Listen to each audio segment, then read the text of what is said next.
Welcome to Archangel Revelations and Prophecies 444. I'm Gat, your host. Alrighty, the chart you're looking at, the person requested a chart update. So that's what we're going to do. We recently left a full moon in Pisces on September 6th at 3:03 a.m. So a lot of things were going on with Pisces. And it was the Pisces energy was in the 8th house, Scorpio, so that's going to play a significant factor. And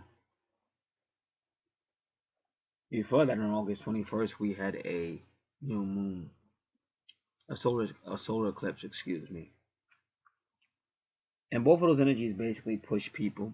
That's why during the eclipse, a lot of astrologers on YouTube were saying that you're going to see more and more people step forward that maybe weren't stepping forward before. They were being paused or hesitant for some reason. So I have had a few charts where I've done where the person specifically requested that the chart be about them and not as much about their twin. So that's what we're alrighty.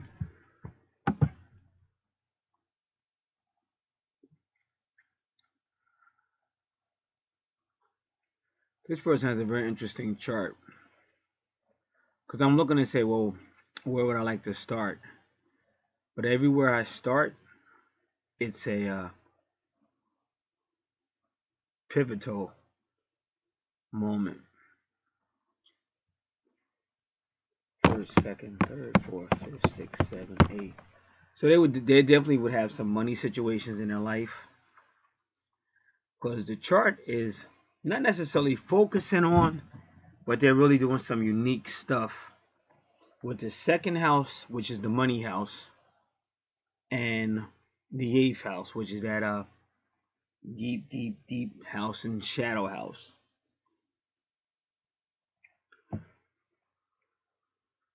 And whenever you see a unique Capricorn, Cancer placement on the chart, they say the person is usually sent. Some people are born, some people are sent. And I have information on that in the description box, I believe. It's Santos about Capricorn and Cancer placements, and I think I probably said it before. And initially, when I first did the charts, I'm sure I gave out the free report. So those links are on that report as well. So there's definitely going to be a career type issues and money issues, and this is linked directly up to her soul, and even probably her twin soul, or even soulmates and soul groups, because a lot of times the people we work with are soul groups. Sometimes if you ever meet somebody, it could be anywhere. It could be online, it could be a telephone call where you and a person just seem to just get along great. That's probably like you're probably talking to like a soul group member.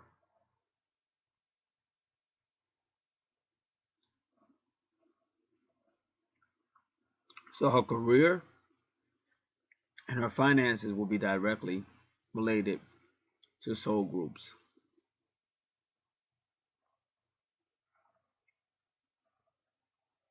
So I want to go where the spirit leads me. We want to go with her true north node, and where her true north node is, there's a vertex cross, and it's opposing Juno. So your true north node is directly connected to that significant meeting, that person, significant event, or even a significant breakup.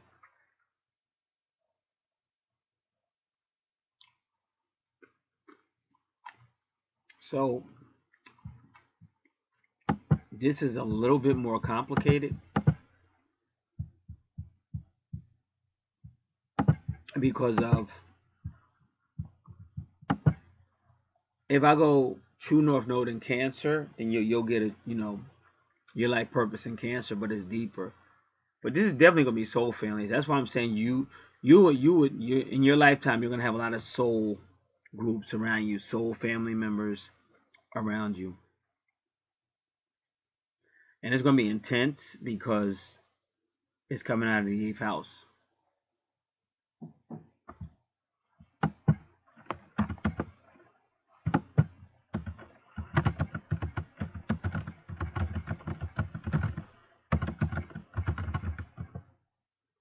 So what I'm gonna try to do, which they seem to want to give it to me.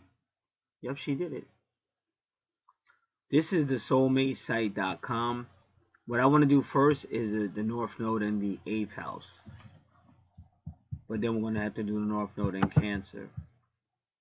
But I just want to make sure you get a good understanding of it.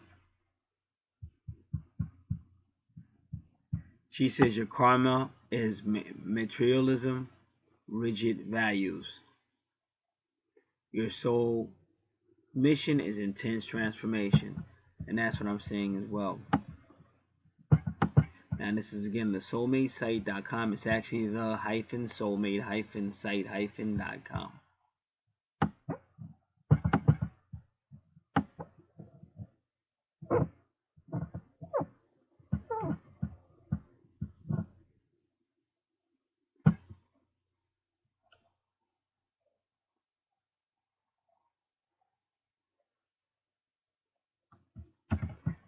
And again, I will be taking my time because I want to make sure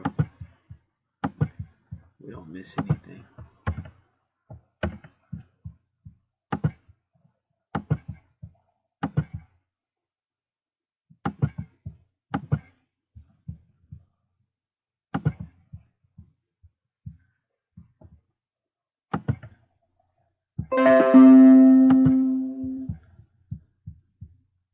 Okay, the North Node in Karmic Astrology revealing your soulmate, your soul mission. Why? Because we meet our soulmates on our soul path.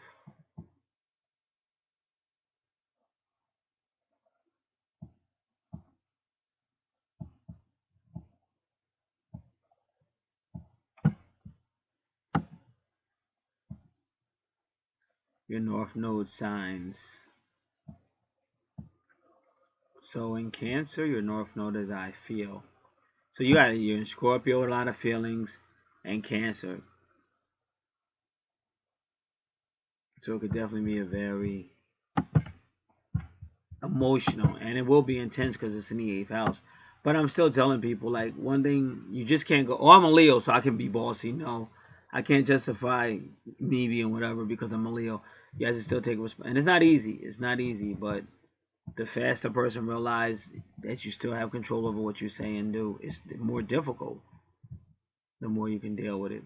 So this will be the same woman. So what we're about to do is get some really good advice on True North Node in the 8th house, but also True North Node in Cancer. So she's really doing good. This is the soulmatesite.com. She's really good. So let me gonna do a couple of things. Give me a moment.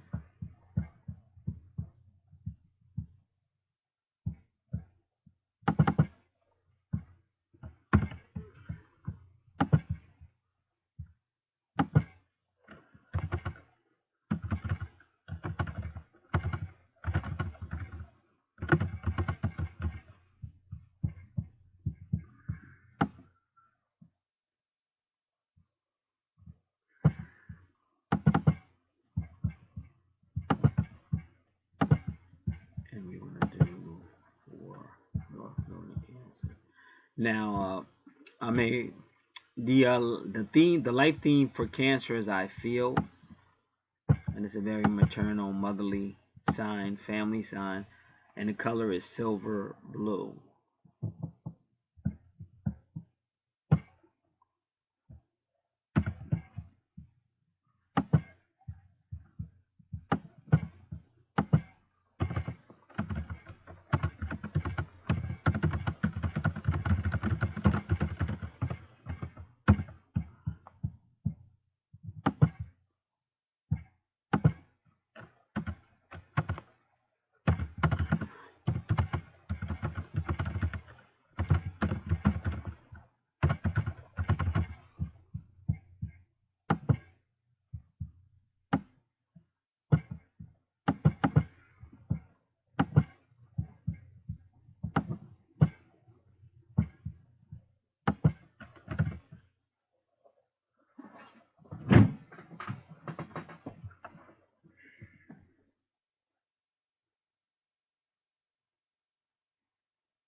The true north node in the 8th house represents your soul mission, according to karmic astrology.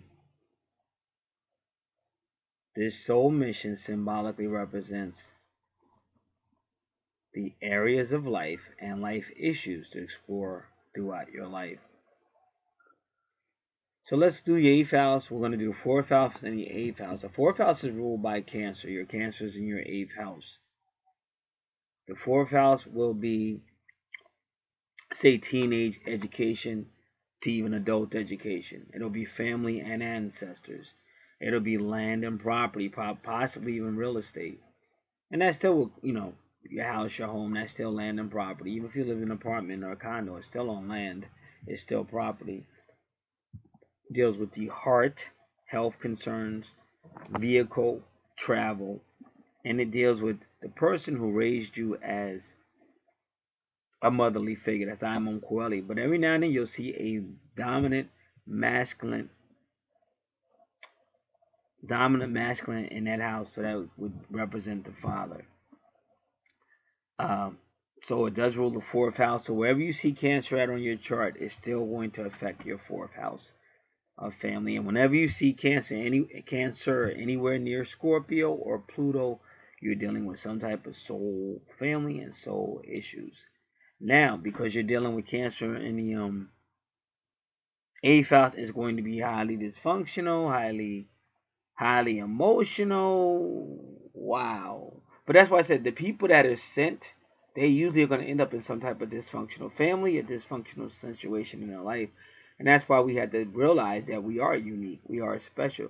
See, I've learned to always confess what I really am.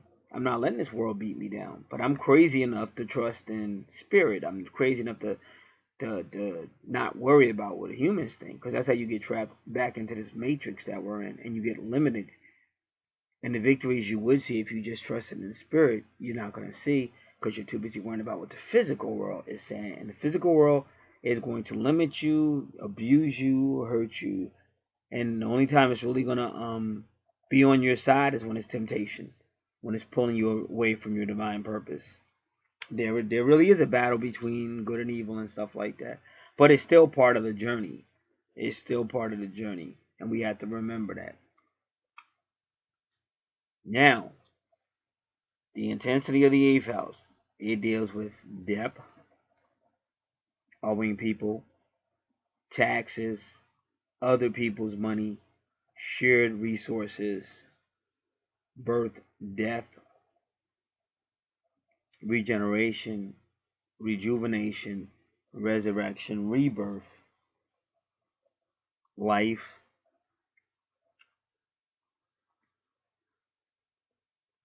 Scorpio rules the 8th house. Scorpio tends to doubt a lot. Very secretive house, very mysterious house. Deals with a lot of instabilities. But the 8th house with Scorpio, which is ruled by Pluto, is a very deep house, a very powerful house. It is the dark shadowed house. That dark side of us that we really don't want nobody to know that exists.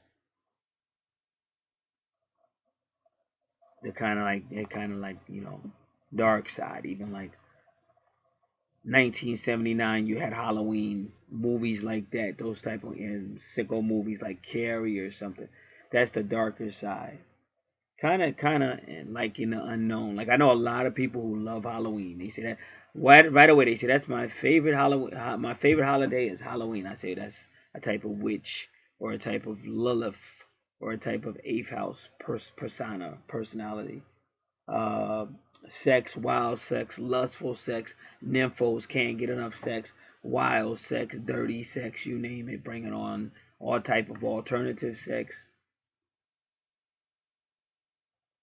The unknown, the forbidden knowledge, esoteric, metaphysics, mystical, occult, hidden, astrology, psychic, spiritual, intuitive,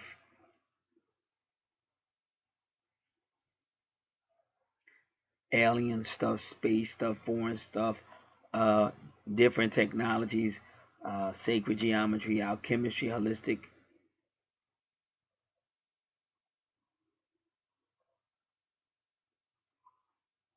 sciences, animals, enemies, souls, twin souls, reincarnation, past life.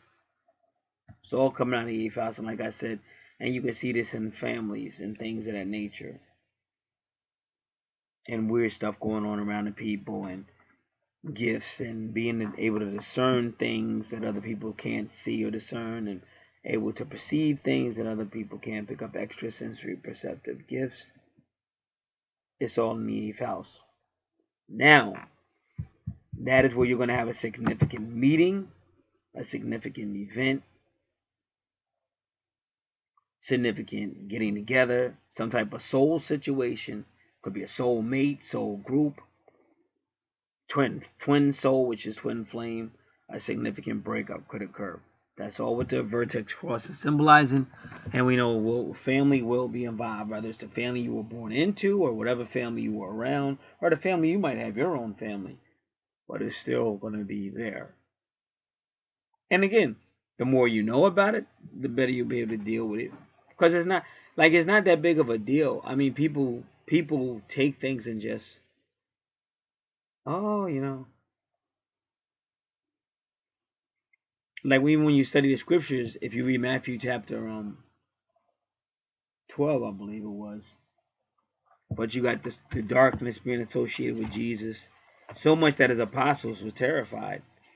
But he set them up because he was with them, and then he sent them out in a storm. They could tell a storm was brewing,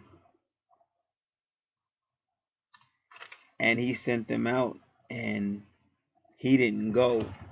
So last time they was with him in a storm, he wouldn't wake up, and the ship was about to be destroyed in the storm, and they really started yelling at him and said, "Don't you care that we're about to perish?"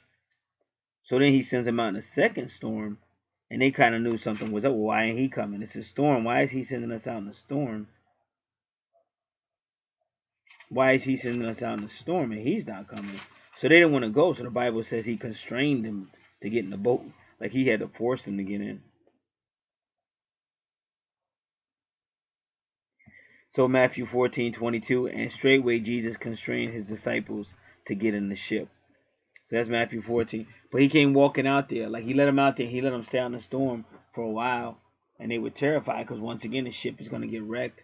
And then all of a sudden he shows up at the 4th watch. But it's dark out there.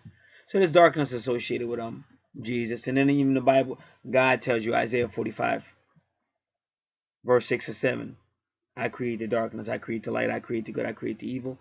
Psalms 23, yea, though I walk through the valley of the shadow, which is darkness, shadow of death or darkness of death. So that shadow side comes directly from the Creator, and we all have it, no matter how much a lot of us try to act like, oh, we're light, oh, no darkness, but there is going to be darkness. And that's why when people use that scripture, 1 John 1:5, oh, he's all light where there's no darkness, that's just a general scripture, because if you study the Bible, you'll see there was darkness not only with the Old Testament God, but the New Testament God as well. So we know that scripture has got to be placed in context with the rest of the Bible. But there is definitely darkness. Not justifying it, not condoning it, but you have to acknowledge that it does exist because you don't want to make mistakes based on falsehood.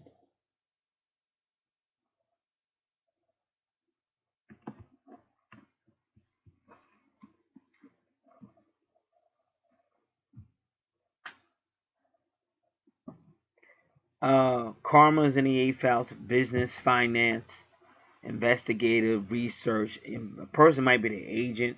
They may be an agent for other people, and but that's still in the 8th house as well.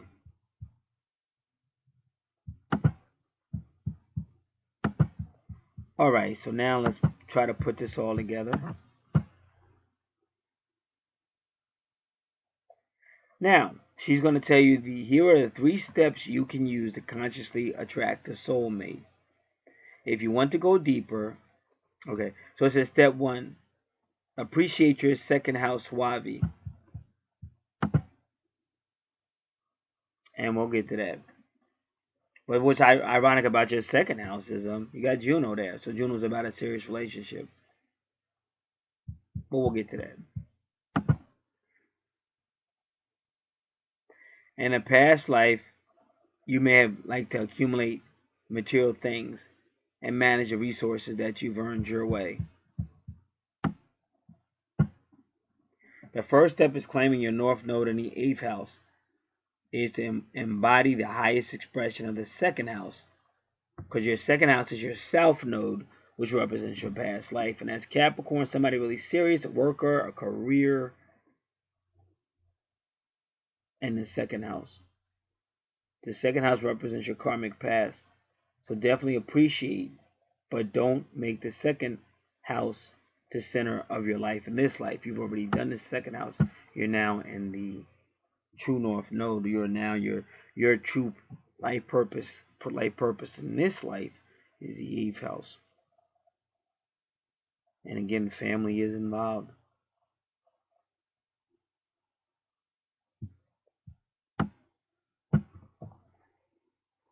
Celebrate your unshakable knowing of the things you desire and things you enjoy.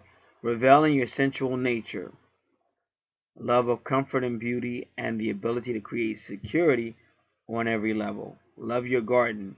Enjoy working towards your goals and be happy that you are self-reliant. Be patient and create stability and invest or manage your own money. Study the 2nd house to understand its highest potential and choose to live that, holding these issues ever so lightly. This is your first step to consciously attracting your soulmate. And again, Juno's in that 2nd house. So some type of career regarding money, possessions, is also something where you're going to meet Juno. Your Juno, a serious relationship. It says own your 2nd house karma. This is the step 2 of attracting your soulmate. Careful of getting stuck in your own view of the world, holding on to relationships and things that no longer serve you. With a North Node in the 8th house, your karma stems from your tendency to value yourself based on what you possess.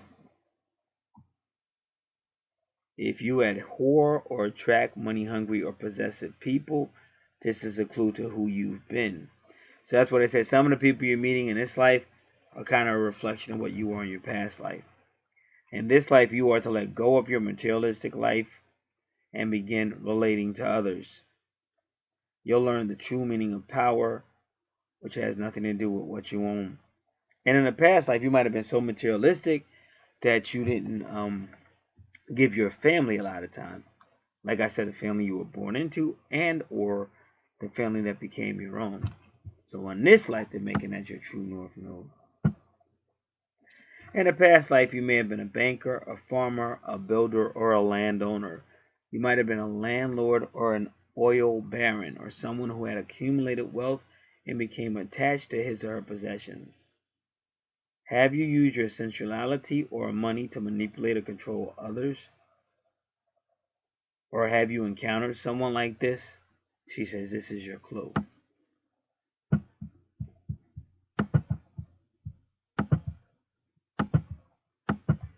A North Node in the 8th house also represents karmic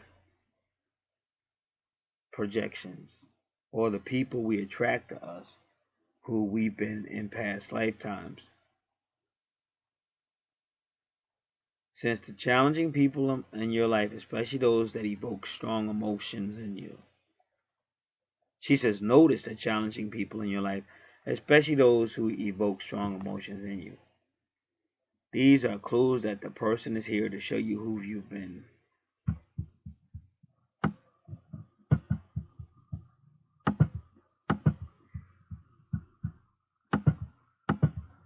The shadow side of the 2nd house has to do with an overdeveloped need to possess, plus staying stuck in own ideas that prevent growth. And see, I'm a moon sign Capricorn, and that's basically what my twin showed me.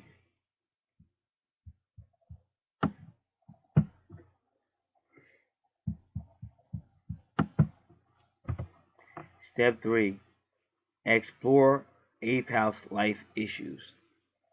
Explore true power through intimate reactions with others. Heal traumatic past life death experiences. North Node in the 8th house Life issues involve power, money, sex, and other people. Both how you wield power and the complex interactions you have with others. These include shared resources, hidden assets, wills, estates, inheritances, legacy, and joint assets, plus the assistance you receive from others.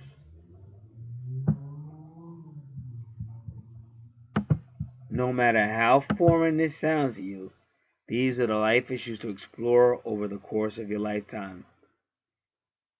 Questions around intense and significant transformation experiences, spiritual regeneration, the phoenix rising from the ashes. So if you have a Pluto retrograde on your chart, that can mean the chaos or the destruction that comes out of nowhere that takes you down in flames of fire, but then you have to raise from those flames of fire. That's the phoenix rising from the ashes. Or any fears or phobias, because that's also in the 8th house, fears and phobias, power struggles, extreme emotions. Any fear or phobias based on the events that led to your death and past lifetimes are included here. This may involve deep research into understanding yourself and how you define, handle, used or misused power.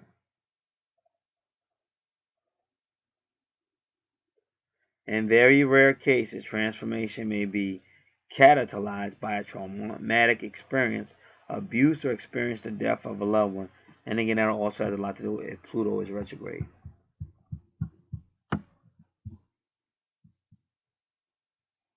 In the past second house focus lifetimes, you went your own way and mastered possessions on every level.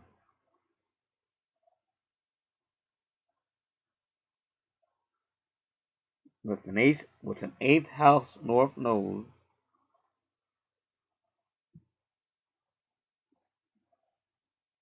your experience will involve exchanges with other people.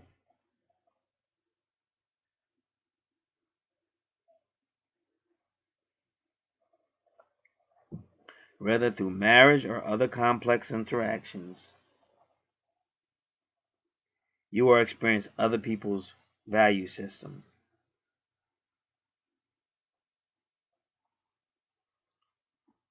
So that one by one you can free yourself of your own rigidity.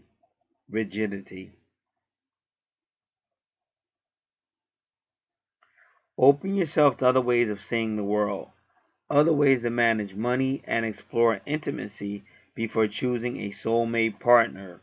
Now I'm going to read that again. Open yourself to other ways of seeing the world, other ways to manage money, and explore intimacy before choosing a soulmate partner.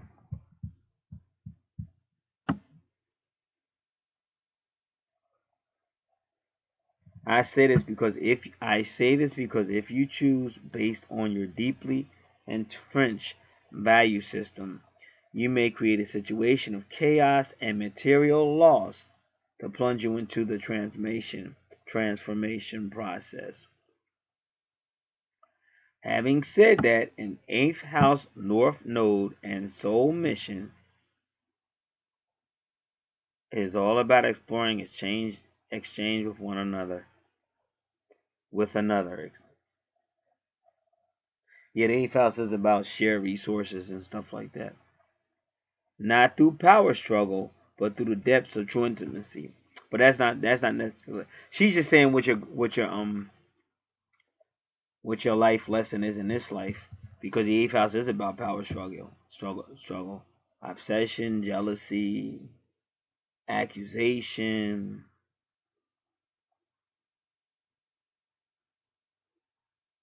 intensity.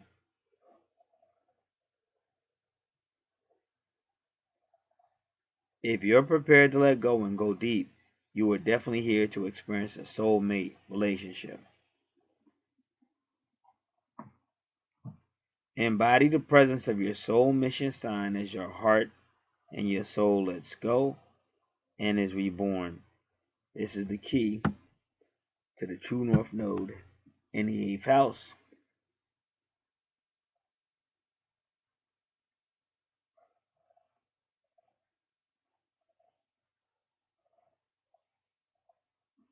Now I'm going to deal with the true north node in Cancer. True north node in Cancer represents your soul mission according to karmic astrology. Cancer symbolically represents the emotional response, attitudes, and energies to adopt and explore throughout your life.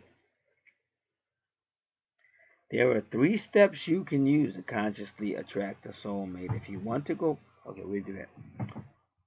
Let's continue.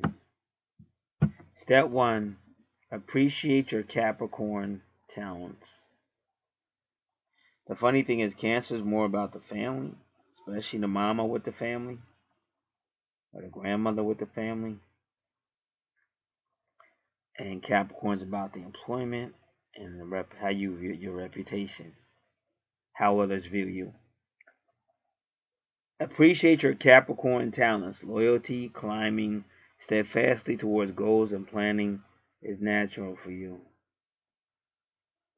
The first step in claiming your North Node in Cancer is to embody the highest expression of Capricorn in your 2nd house.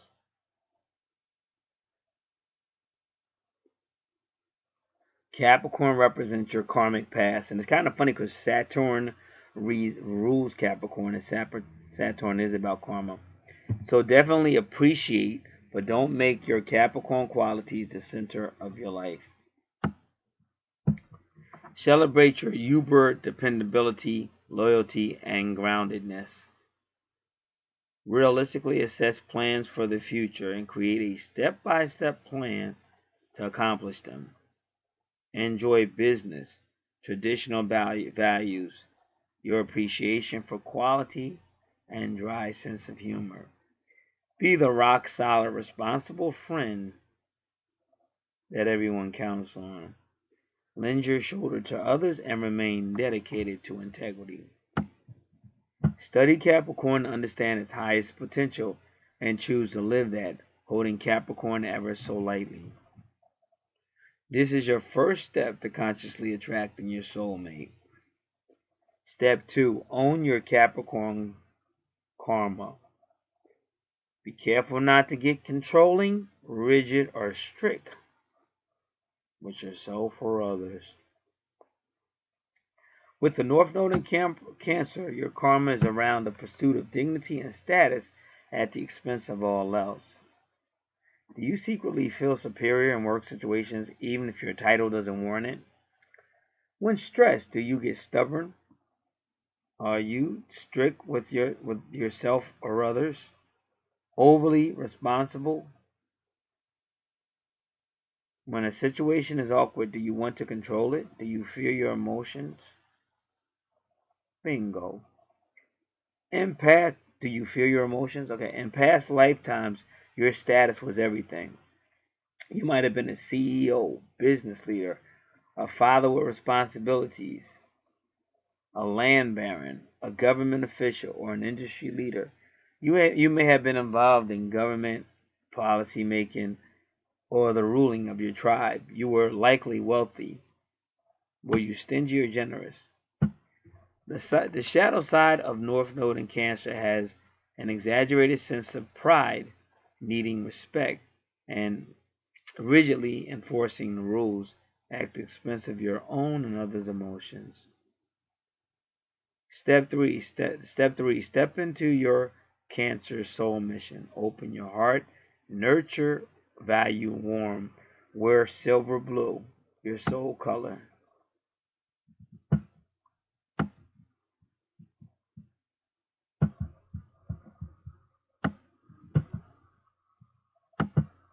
Cancer is traditional and values her home and country.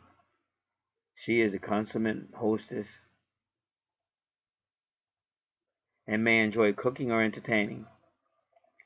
Cancer is light and creative values, nature more than money. She is first mother to oneself. In her own way, she helps feed others' hearts, and in this way feeds her own. Cancer may be sensitive, but when it comes to what she cares about, she is tenacious.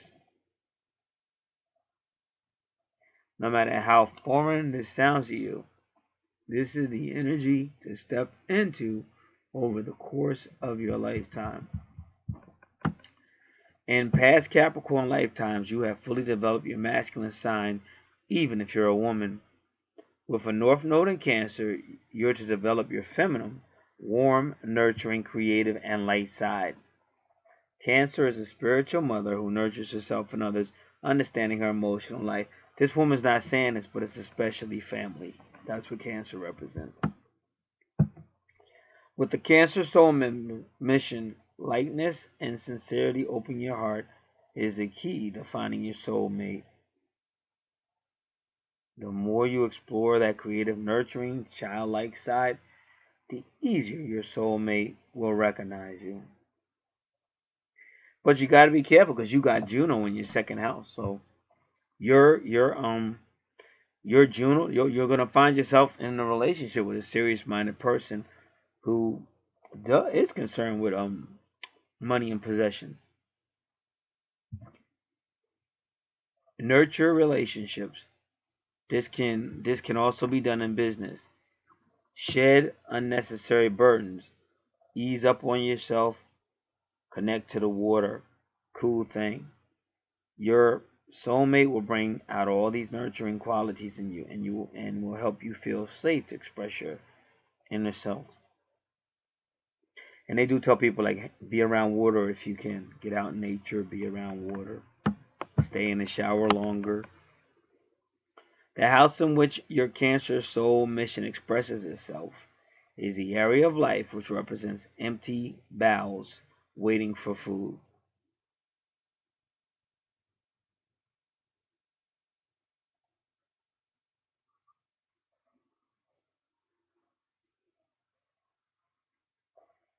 Empty bowls waiting for food.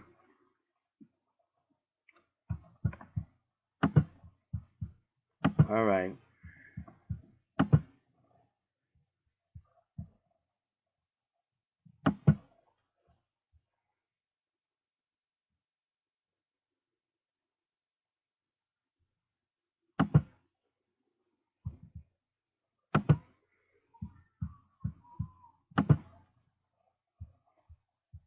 All right, now we're going to continue.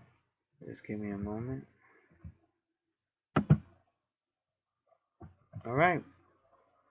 So to sum it up, your mission in this life is where you'll meet someone. It's just really funny, but that's basically what they're saying. Crazy. You're definitely gonna have some type of soul meet or twin soul meeting. You may have already had it.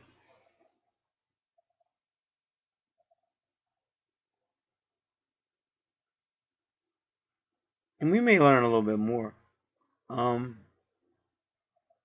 Because you may end up in a type of serious relationship with a Capricorn who is serious minded and concerned with money and possessions.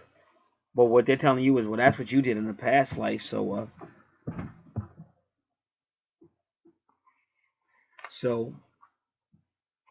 you need to be more family minded in this life. So what they may be saying, and there's not going to be enough for me. You would know, I wouldn't know. But you may find yourself in a serious relationship with that Capricorn because that's how you were, and they're showing you what you were in the past life. But now they're trying to say, because even me, that's what's that. With my twin, I was like that. I was just about my business, but that's the moon sign Capricorn. I'm about my business.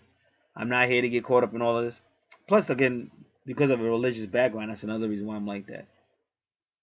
So when I met her, she was like that, and somebody told me, if you're the type of person that doesn't want to talk or you only want to talk to certain people, then your twin is going to be like that. And that's what Taurus does.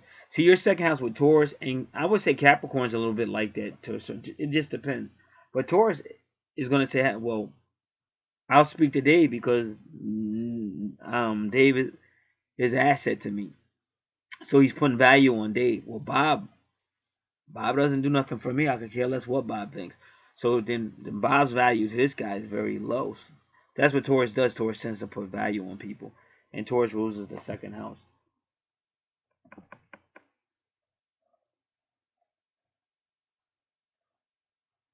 So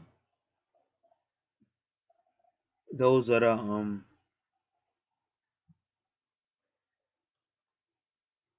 the two houses right there.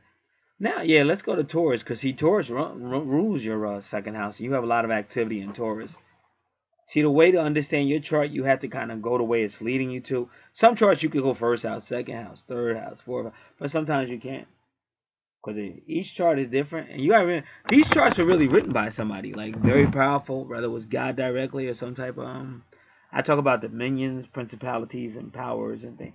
Each person got to come to their own conclusion, but the more you study natal charts, you know they were written by somebody directly. And as above, so below. So I'm gonna put this on pause for a moment, and then when we come back, it will be the fifth house or the sixth house. Let me just make sure. 1, 2, 3, 4, 5. The sixth house. But what's unique about your fourth house of family ruled by Pisces? I mean, Pisces is there, but it's ruled by Cancer. Is unconditional love. It's spiritual and it's unconditional love, because that's what Pisces in the family does. So your fourth house is also playing off of your eighth house because Cancer rules that fourth house. So again, this person would definitely be psychic and spiritual, intuitive, but they really want you to focus on your family in this life. Even putting Venus there, and remember Venus rules both Taurus and Libra, because we're getting ready to go into your Taurus and Virgo now. All right, I'll be back in a moment. Now, whenever you see like the Pisces in the fourth house, that's anything spiritual. Catholic school, Sunday school teacher. It could be the person itself. It could be their mother, even their father in some cases. But it's anything like a spiritual education, spiritual teacher, things like that. Spiritual transportation, like the church school bus or some stuff like that. Catholic, the bus taking you to Catholic school. It could be anything, but it's definitely with that Pisces and Venus. It's love, and that's why I said it could be love related to spirituality, anything like that.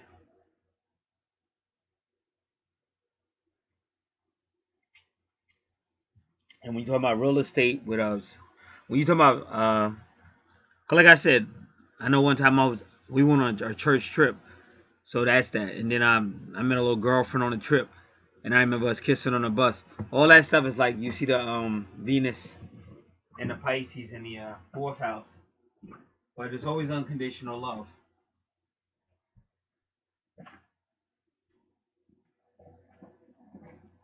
All right, so now we're gonna go to I believe that was the sixth house.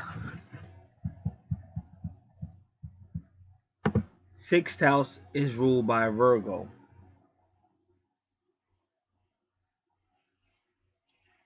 It's all about health, home, service, healing, daily activities, small children, animals,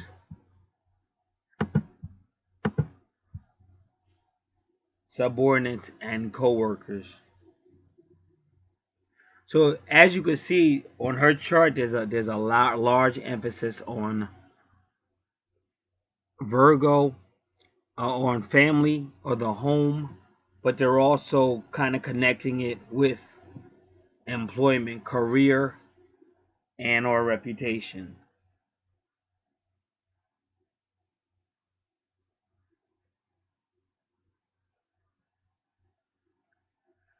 So Virgo's an earth sign. Taurus is an earth sign.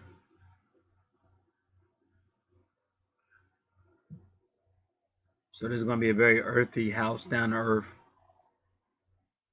But they're doing it for healing.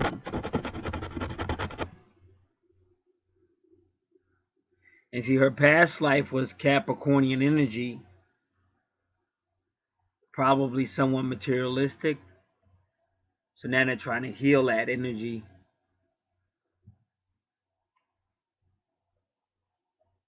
In the 6th house.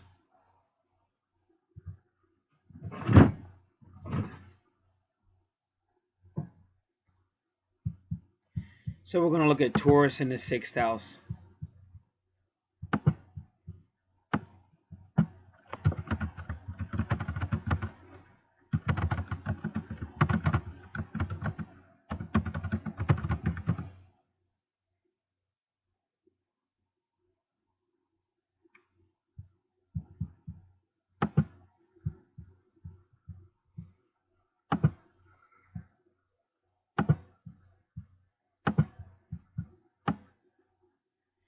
You work hard for your financial and material resources, very hard. It is likely that your everyday activities are geared towards work and service. It's likely that you do a lot in your day, and most of it is done attending to the practical day-to-day details of your life. You may find you have great difficulty in leaving these activities and challenges of the day behind you. Rest and relaxation are not your strong suit, as you are more likely to keep busy attending to the healing and or the wellness of others around you rather than your own. For this reason, take care not to run yourself into the ground, being constantly on the go or in the name of service. The most important facet, of course, of the 6th house is of service to the public or humanity in general. Relationships with those whom you work should also be involved, and of course the health aspect. These are the 3 most important qualities we are connected with when it comes to the 6th house on the level of reincarnation and karma.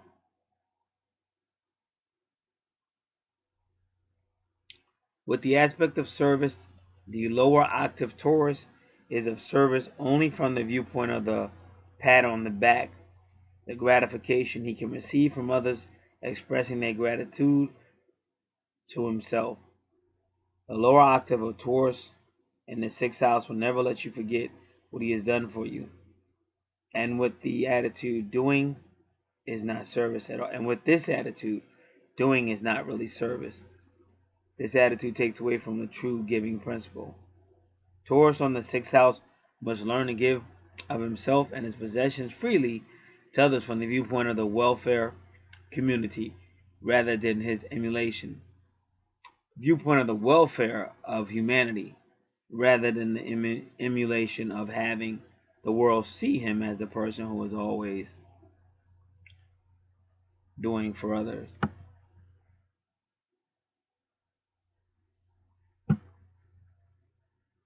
Taurus in the 6th house must learn to give of himself and his possessions freely to others from the Taurus on the 6th house must learn that in his working relationship with others there must be the harmony and peace. Taurus can either be a great mediator or a great disturber with co-workers or those who work under him. An uninvolved Taurus can rather be a dictator when it comes to supervising others. When it comes to the health aspect, Taurus must learn to conserve his energy. He can be a tremendous worker, expending a great deal, but tends to overdo it. Health-wise, they're usually strong and have great recuperative powers. They should learn, of course, the value of health, the value of taking care of this physical vehicle through which they are functioning in a very negative and humanist way. The Taurus man in particular tends to be the biggest baby of all when he is ill and demands a great deal of attention. The great lesson, of course, involved with Taurus in the 6th house is the selfless service to others. So like I said, Taurus is in the 6th house for healing, to not to see everything materialistically and how it benefits you, because they're saying that's what you did in the past life.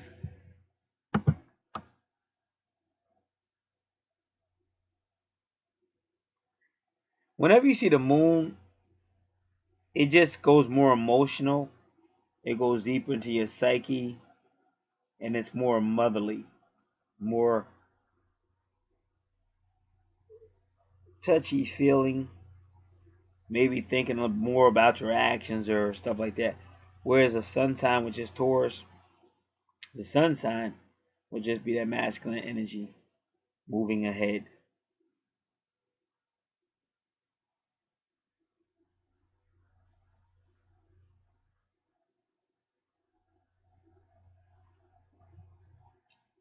So you got to messing with the light and the dark, the shadow side as well in this 8th house. And you see Chiron, the asteroid, is also for killing. So in the 6th house, not 8th house, in the 6th house, you're still dealing with the light and the darkness, trying to bring, like somebody said, bringing into balance that healing.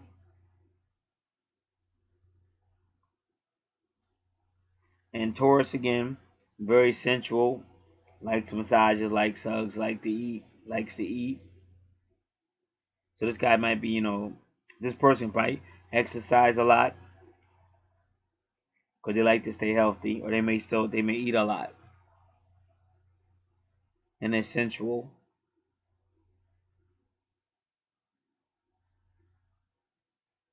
And Taurus again is a good worker, does worry about money and possessions, and does put value on things.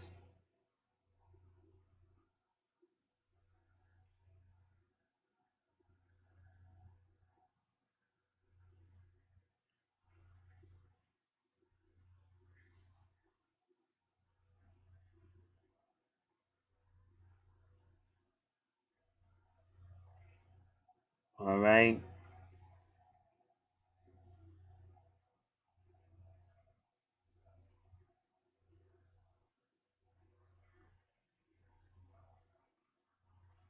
We're going to do Sagittarius in the 1st house.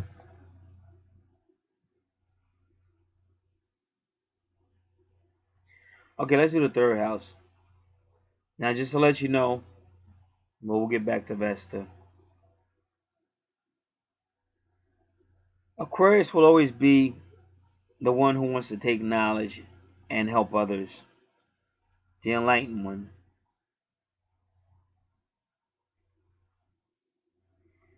The 3rd house is about short-term travel, communications, younger education, creativity, multitasking, thought, siblings, if I didn't say it, the environment around you. So you can tell by the 6th house with Mercury and the 3rd house, which is ruled by Geminis, this person is somewhat of a thinker but an excellent communicator. Now, Vesta gives you a lot of energy, but you have to be careful because if you don't take breaks, you could burn out. But Vesta also brings a spiritual and family element to situations because she works with Virgo.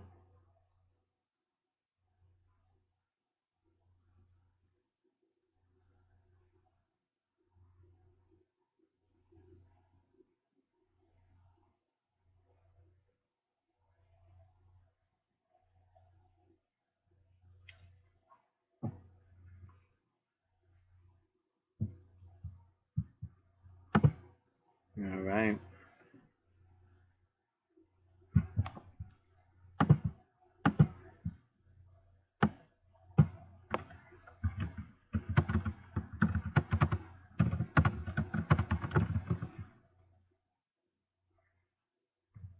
So now we're at my astrology book. We're going to do Sagittarius rising. That's your rising sign, which is all your ascendant or your 1st house.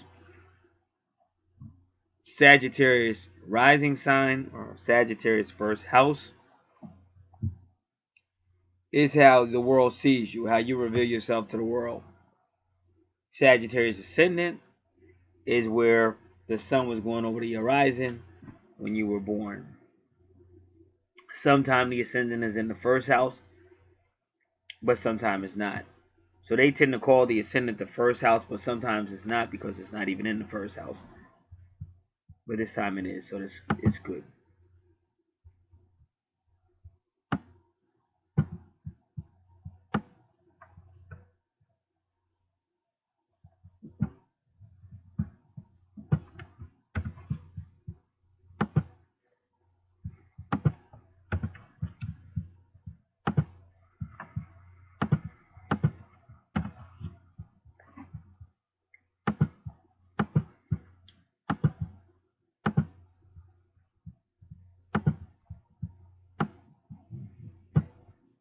Sagittarius rising symbolizes that, like the horse, you have a need to cover a lot of territory. Because Sagittarius deals with foreign matters.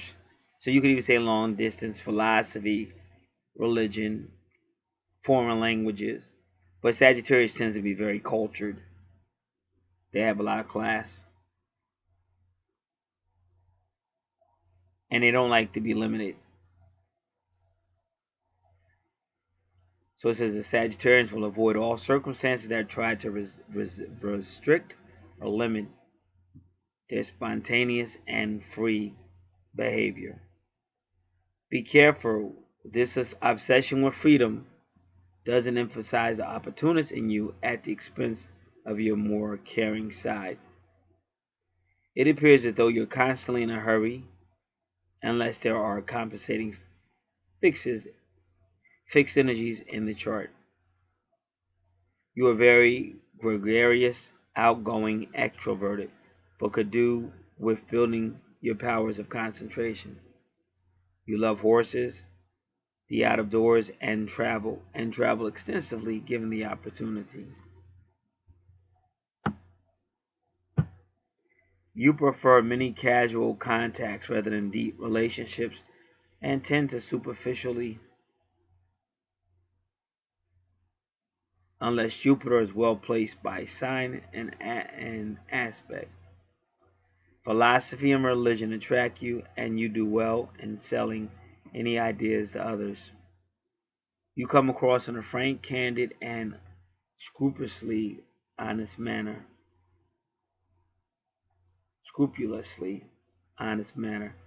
Lacking the tact and diplomacy.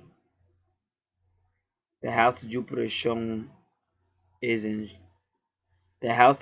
is in shows the experience necessary to developing self-awareness and expressing yourself as an individual. They keep talking about Jupiter because Jupiter rules Sagittarius. Sagittarius sign and aspect will indicate your ease or difficulty in doing this.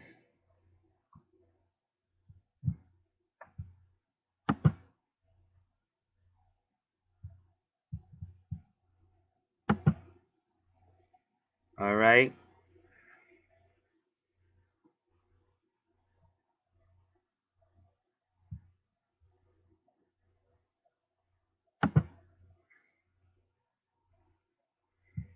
Neptune retrograde in Sagittarius.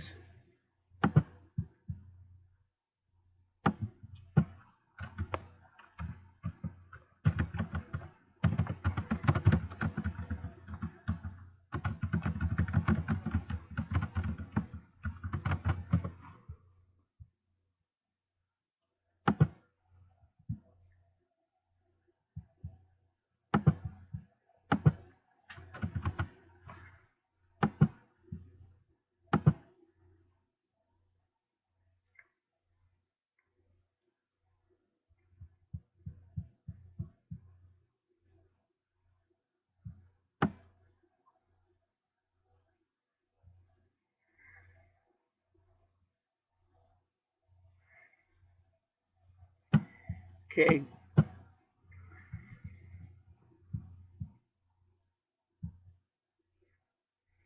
I want to just try something. Let's try Uranus retrograde in Sagittarius.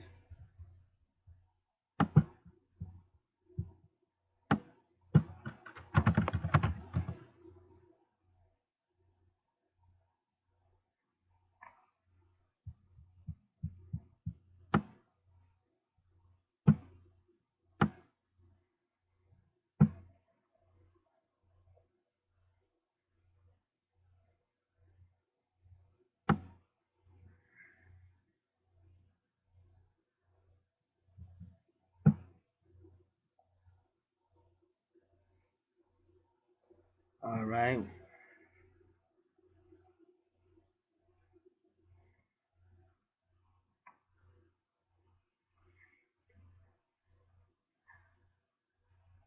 So I want to do something different.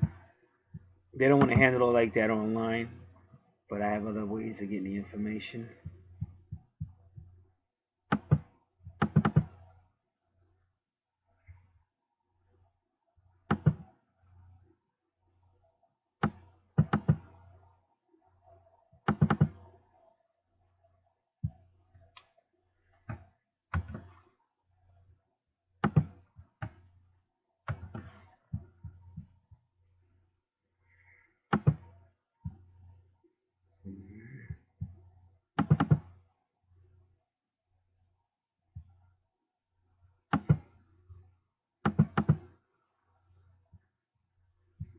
I say retrograde.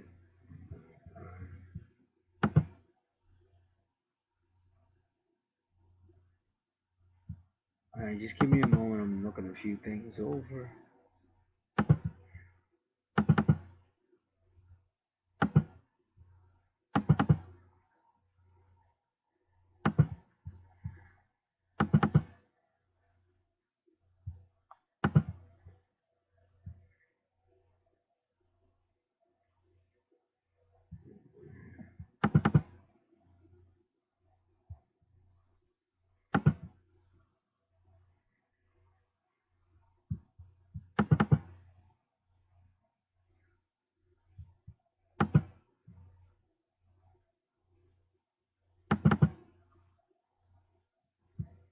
All right, give me a moment.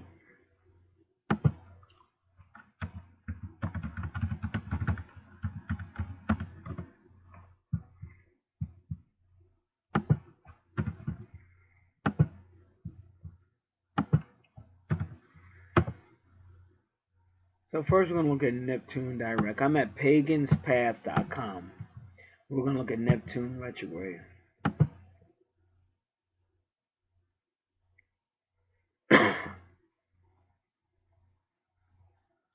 When Neptune is in retrograde, logic falls to the wayside.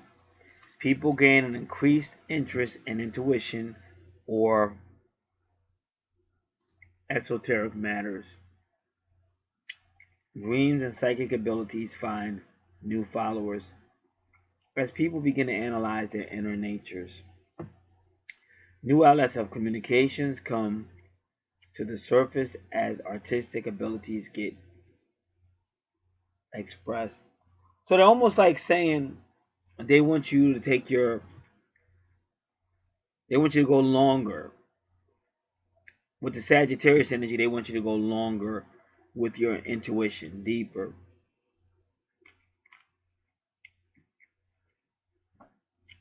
Neptune is a ruler over bacteria, viruses, and the immune system. So when it goes retrograde, allergies may pick up or worsen. So I'm not saying you did, but you may have had some type of allergies or breathing possibly or reactions to things. In addition, children who are given vaccinations during this time can develop stronger reactions to the drugs.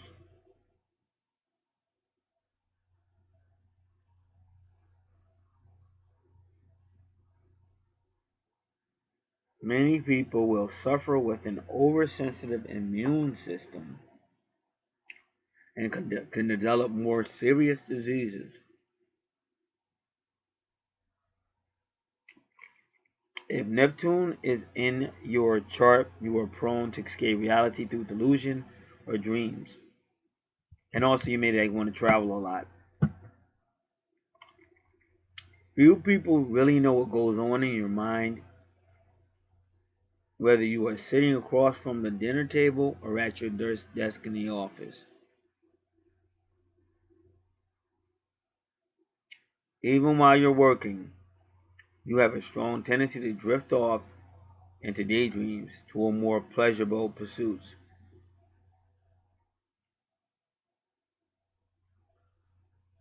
This can be one of the most dangerous retrograde positions in the astrological chart system. This position can cause people to be inhabited,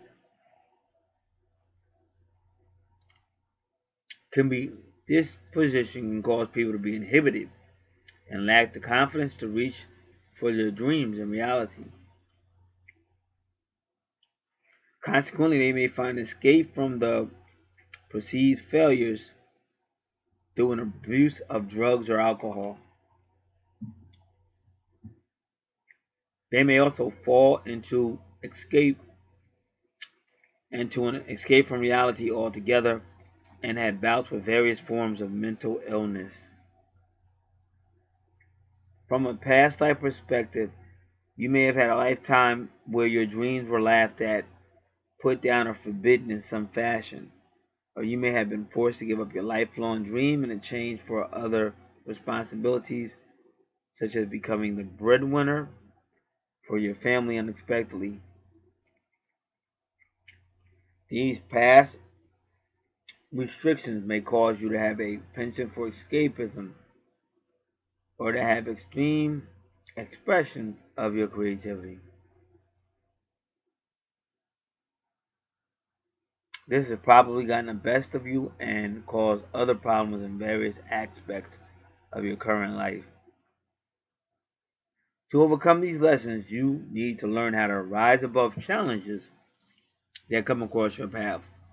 If you abuse drugs, alcohol, or other unhealthy behaviors to escape your responsibilities or the unpleasant moments of life, you will need to seek help and overcome these habits. To rise above these challenges, use your creativity in a positive manner. Learn to control it and not let it control you.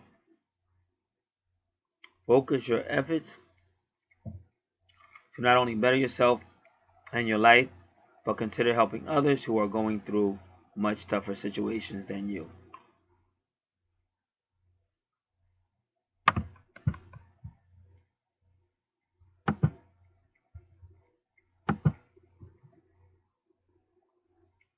So,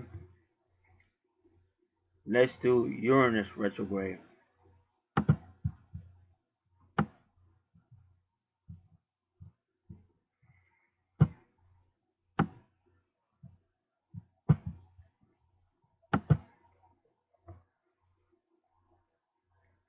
When Uranus is retrograde, it suggests that you expect the unexpected. Surprises come out of nowhere. This can be something desirable, this could be something wonderful or undesirable, depending on the situation. Uranus is the eyeball of the planets in our solar system. It can bring about whims of fancy that amaze and amuse. Or it can come with chaos, either externally in the world or internally to the individual. At this time, some people might find their wilder side coming to the surface, or the outgoing person can become uncharacteristically shy. Extreme variations or opposites in your personality are not uncommon, and you'll find yourself behaving very differently than other people perceive you. If Uranus is in your retrograde in your chart, you probably live your life to the extreme in many aspects. Whether you're an extreme introvert or extreme introvert, there is a little middle ground in your frame of mind. You see life as black and white with little to no gray areas at all. In your previous life, you were probably a rebel or revolutionary, always fighting the establishment or looking for battles that challenge fairness.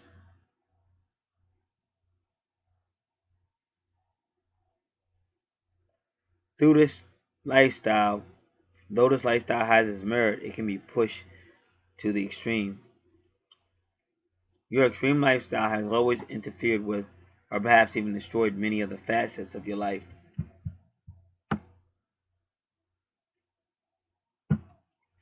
To overcome these lessons, you need to learn that giving an inch can sometimes gain you a mile. Find the middle ground and learn the art of compromise.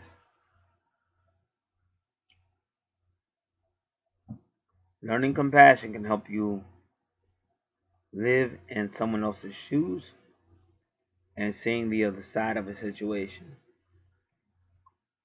It can also help you to accept that others have difficult views or beliefs. Those alternative views aren't wrong, they're just different. All this will help you find the gray areas in life. Take a moment to appreciate the useful aspect of structure.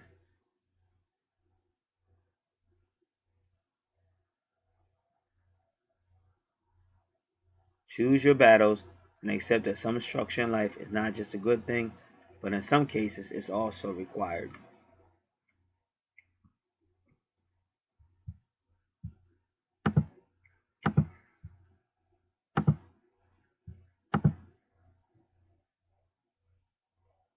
That could be the case. But like I said, Sagittarius will want to go. Don't want nobody stopping it. All about long distance expansion. Just want to go. But they're putting Neptune in your way,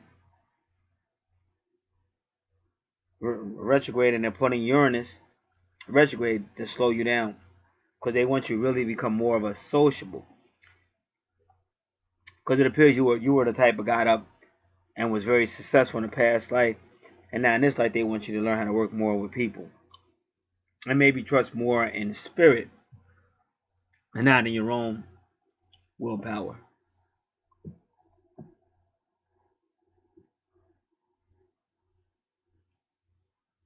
But now we're gonna really try to find a little retrograde.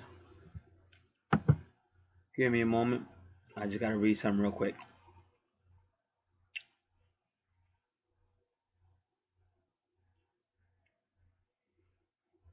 Alright, I gotta handle something real quick. Alright, now we're examining Lilith retrograde. But a lot of people don't like to touch it. A lot of people don't like to touch Lilith retrograde, so we'll see.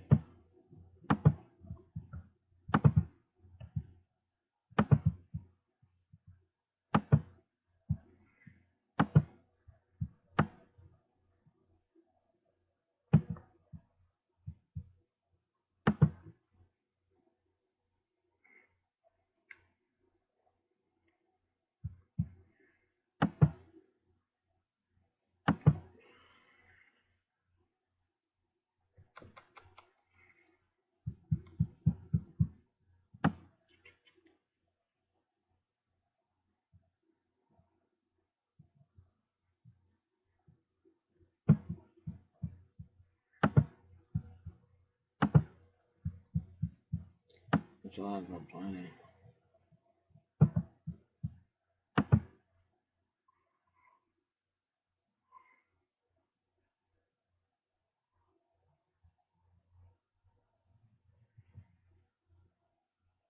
Whereas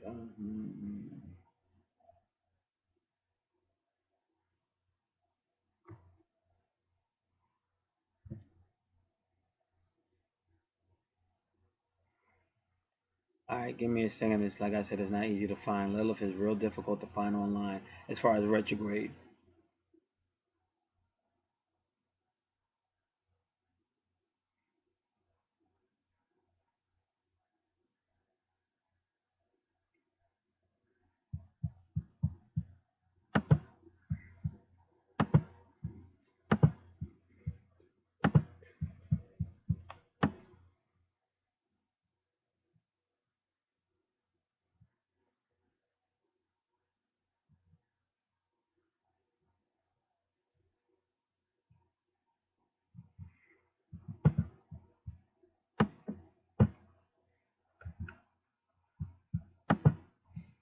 say NJAP.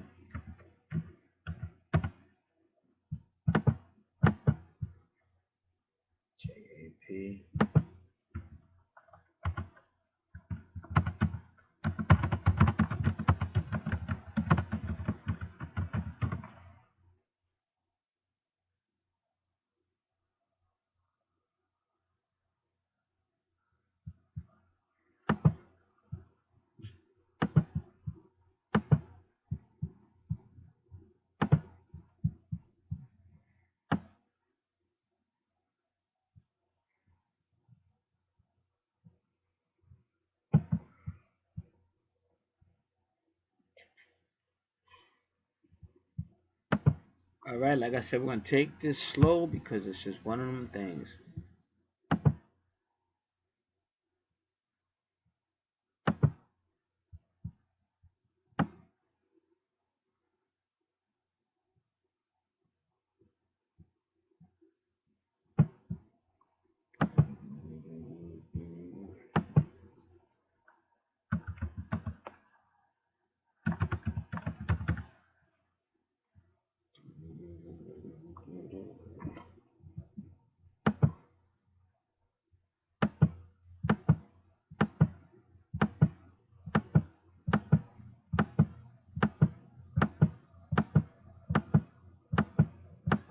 All right.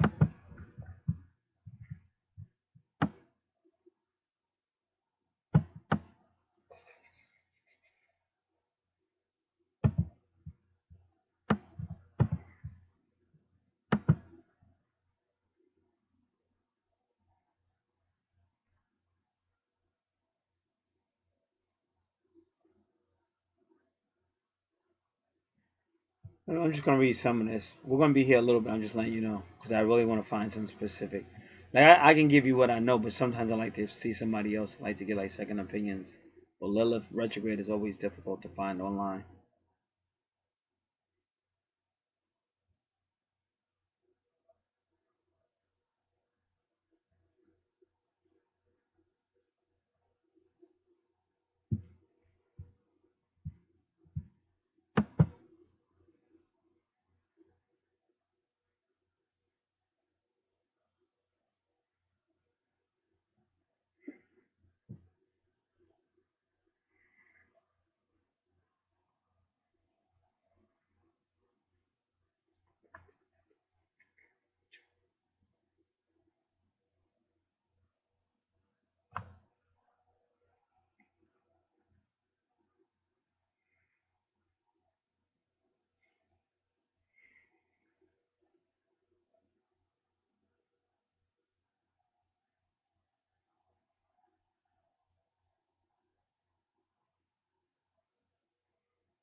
Basically, this person is saying when you see little retrograde, it becomes a time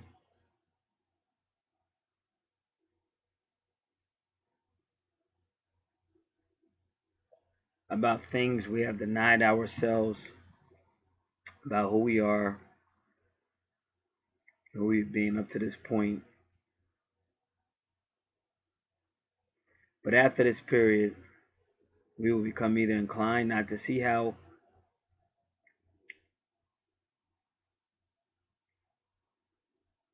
basically, based on the other retrogrades, the idea is to stop this person from being so career oriented or so focused on their agenda.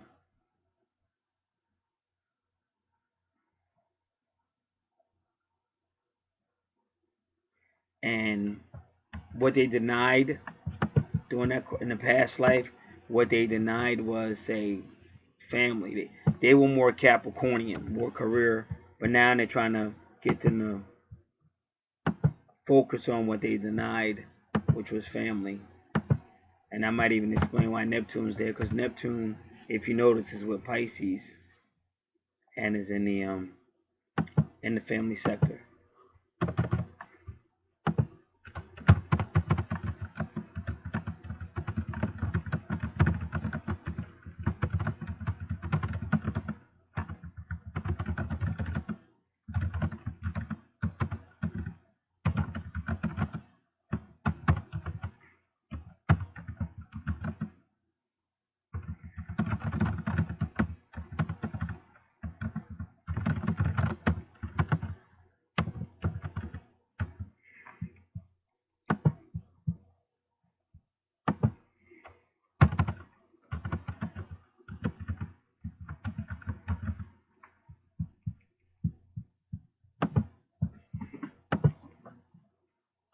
All right, see this.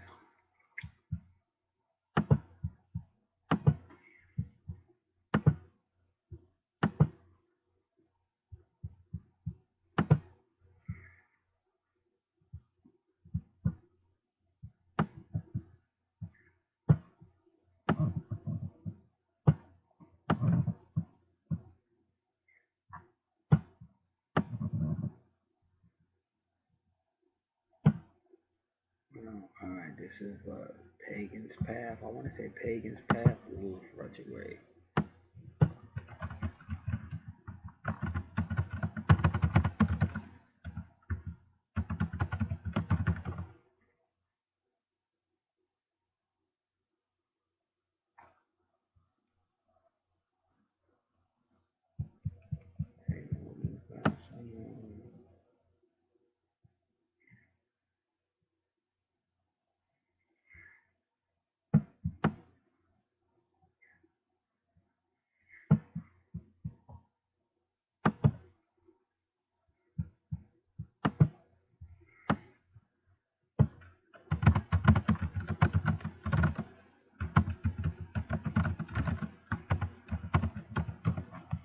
All right, so now we're gonna go through a little bit more retrograde. How much are they getting?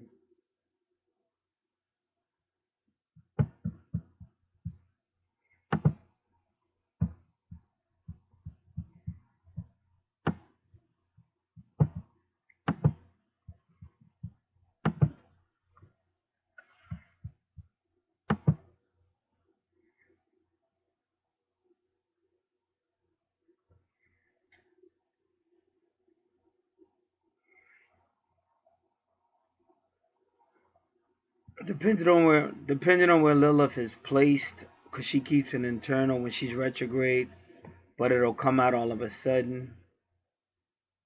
And they say it could be like a psycho bitch from hell. It could be like a nuclear bomb, but that really depends on a lot of stuff and the placements.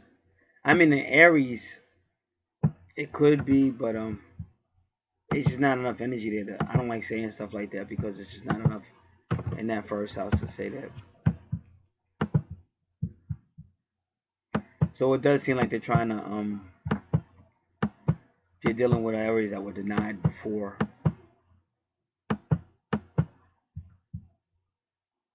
And they're going deep inside this person to see why. Because that makes more sense because you got Neptune retrograde, but then you got Pisces. Alright, so we already did this one.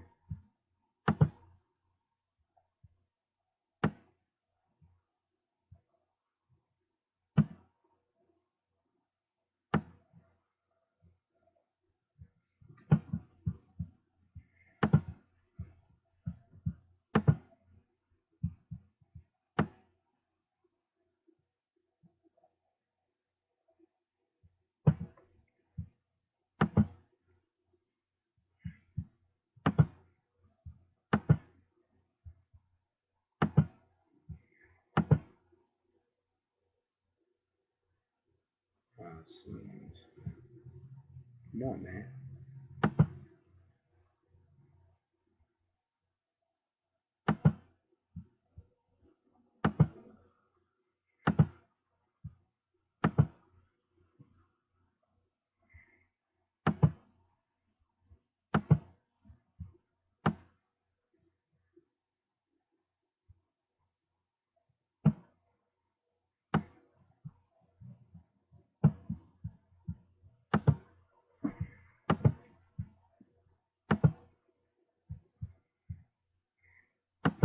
I'm still looking at a few things.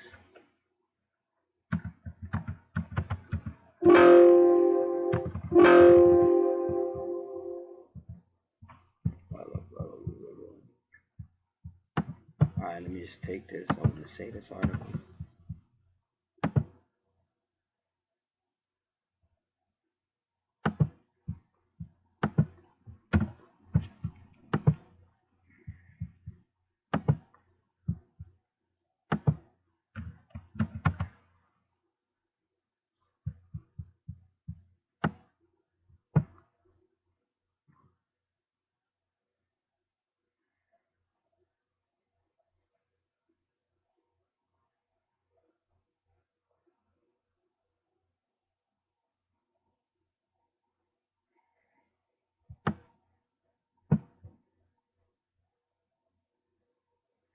Alright, I'm going to read some of this.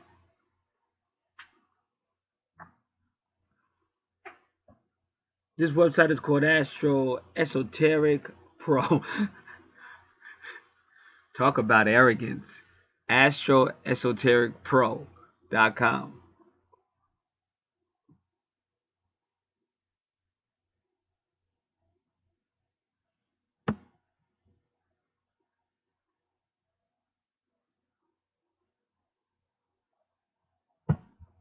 Well, they do say this person may be unpredictable, but you do got that Uranus there. But everything's retrograde. So like I said, I think what they're really doing, they're slowing you down by who you were in a previous life. Because they are saying this person could really be out there and just nobody's going to stop them. They're going to do what they want. Boom, boom, boom. But then they got all these retrogrades to slow you down.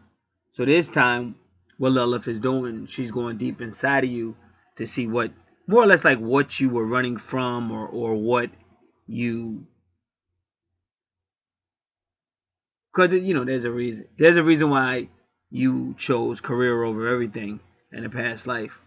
So what that Lilith is doing on your first side is kind of pushing you, and the other two are kind of like holding you so you can't run in this life again, because otherwise you would try to repeat your South Node again.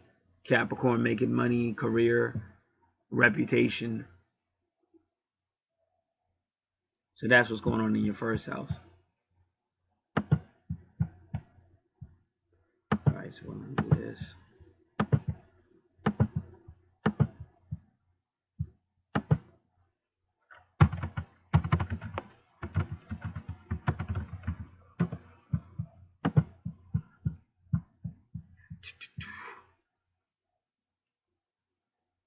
Retrograde.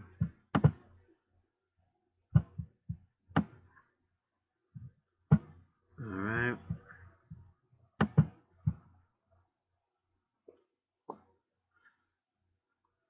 Now, your 12th house. Now your 12th house is going to deal with karma and endings, but they'll go Scorpio again.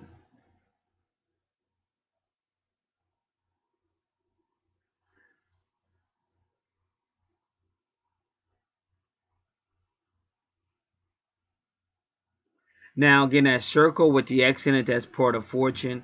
All part of fortune really is an amplifier. So whatever sign or house is, all as soon as amplifying it.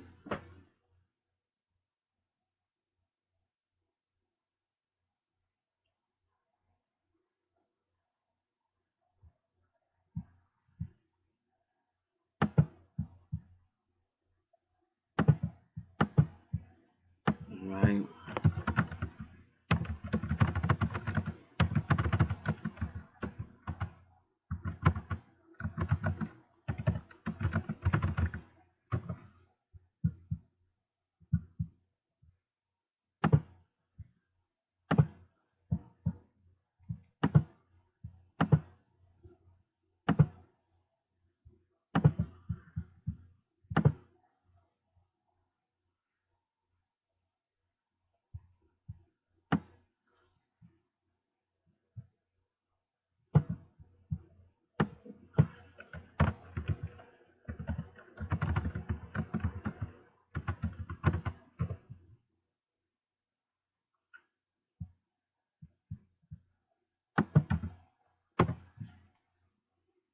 Deep soul divers down.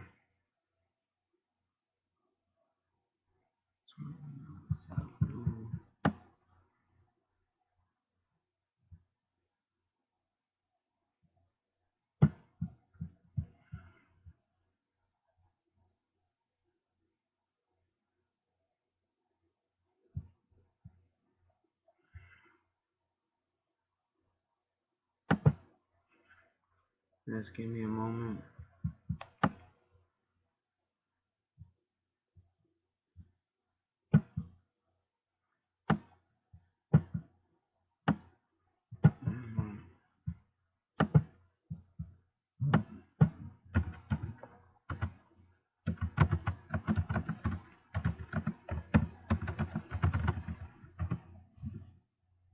That's much.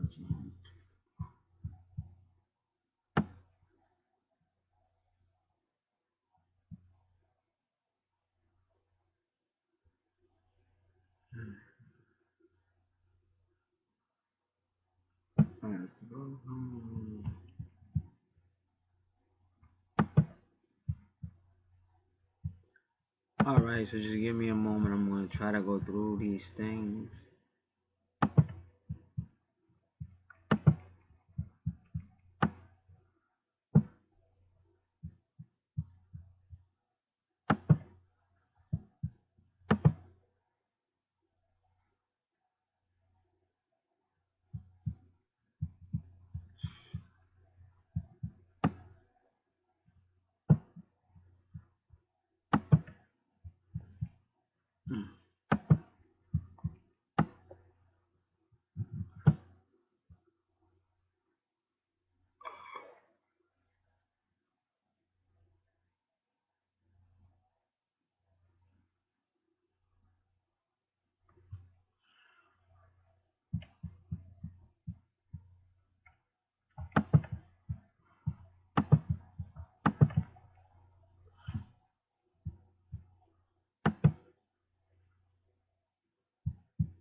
Just give me a moment trying to get through these.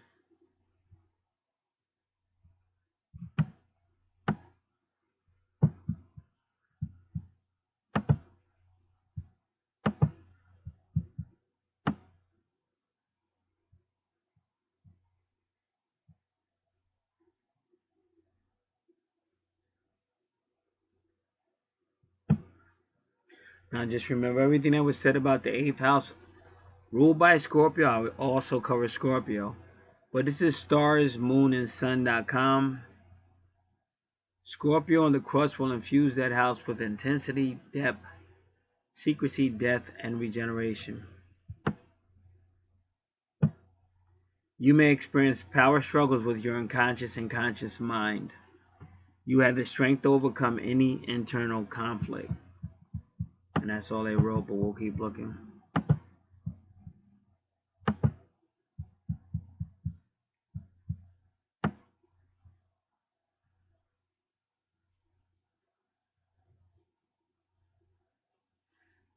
This is Illume, ILLUME astrology.blogspot.com.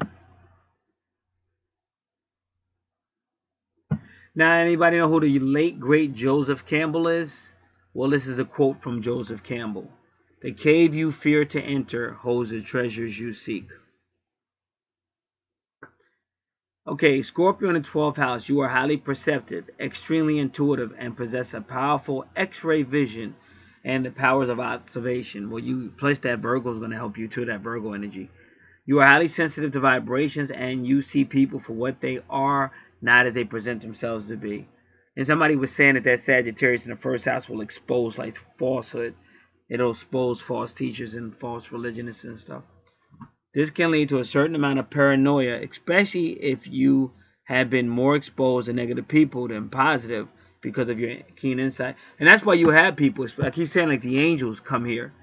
See, the angels came here thinking they're going to come help this planet, and then they get here and see how fucked up this planet is, and they're like, what have I done? So they stay home a lot. Especially if you go somewhere, you're always getting accused of stuff you didn't do, and somebody's always trying to start shit with you, and you start going out, or you try to go out when nobody's out there, and all kind of stuff. Or some start getting high, because that's why they call it getting high. These are angels trying to get back to where they come from, so they start getting high. And that's how when you deal with Pisces, which is 12th house, or you deal with the 8th house, or you deal with Neptune, a lot of times you deal with somebody who's got some type of drinking problem, some type of obsession or addiction to something. You are more powerful than you realize, and most of this power takes place within the spiritual realm, dream world, and the consciousness as a whole. You have keen insight and a sixth sense. You have a unique ability which you might be unaware to physically protect yourself from the negative energies that others may direct at you, and psychic attacks, along with the ability to will into being your strongest desires with the strong desire, focus, and visualization. This is commonly called visual manifestation. So if you're thinking about something and it shows up, these are some of the reasons why. But you may want to learn more about protecting yourself from psychic attacks. You must be very careful what you will into being. You will be karmically responsible for it. It must not be used on others, or negatively, for the consequence will be long-lasting and disastrous. You will not be able to make it up or burn it off in one lifetime. You must learn to separate yourself from the wrong people and proactively seek out people who are positive. Your dreams are powerful outlets in which you face many of your fears, problems, and struggles, which can be very healing, and you can also transform your life and situations through your dreams, which also change in your life in the real world as a result of how you handle the situation. On another note, you are magnetic and exude a strong sexual aura, which may stir jealousy in those that are less evolved, insecure, or of a negative nature. Although you may attract powerful hidden enemies or jealousy and angst from others, don't worry, the karmic law is the same for all. No one slips under the radar, and all those that wish you harm will receive these karmic implications as well. So they're saying some people may try to attach themselves to you, and you're acting like they want to help you, they're a friend or something, they're really enemies, or they have ulterior motives for you. And the 12th house is the house of enemies as well. We get what we give or put out, so good always wins, and karma comes with the outer planet transits, which all of us have. You have strong psychic powers and dreams of premonition and even prophetic, which will be very useful in your life. You have the ability to face your fears in your dream and heal old wounds, pay karmic debts, and change the outcome of life situations. You will face all your worst fears through your dreams, and they are likely to range from intense to mystical, but they will all be powerful. It is important that you learn to overcome your fears by facing each and every one of them, and learn the power of positive thinking and manifesting the outcome through your beliefs and your will.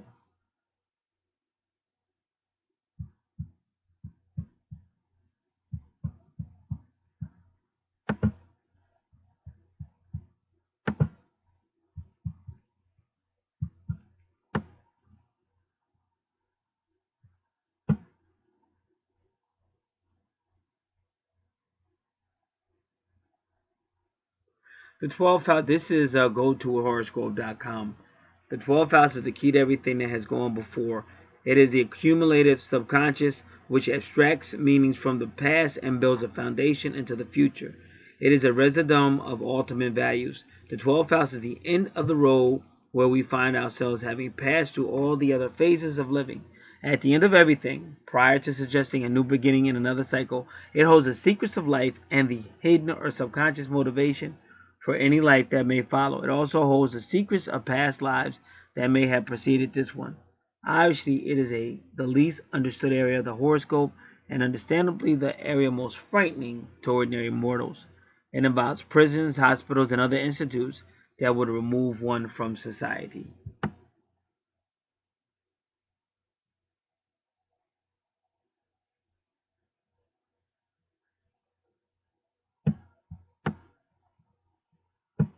Scorpio in the 12th house. The native needs no outside confirmations that the course he or she sets for themselves is correct. The native has deep inner convictions that ultimately their position will win out no matter what it may cost individuals in the process. Scorpio is a powerful sign on the subconscious level. The native can transform and affect many people by saying and appearing to do little in an obvious way.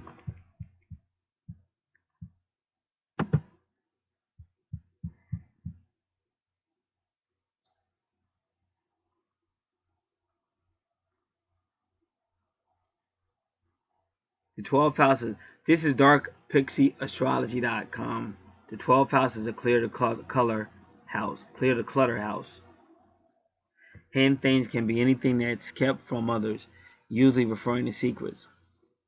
Confined places are anywhere that you are contained, like prison or hospitals. If you have a planet in this house, the energy ruled by them tends to be hidden. And if you have a personal planet here, like the Sun, Moon, Mercury, Venus, or Mars, you tend to feel misunderstood.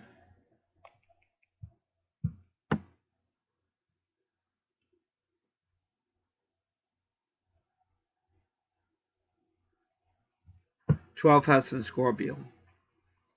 You keep a lot locked away in your vault of secrets, and shun views that seem be taboo. When comfortable, you're more interested in these ideas than you come across. You're more powerful than anyone realizes, even yourself.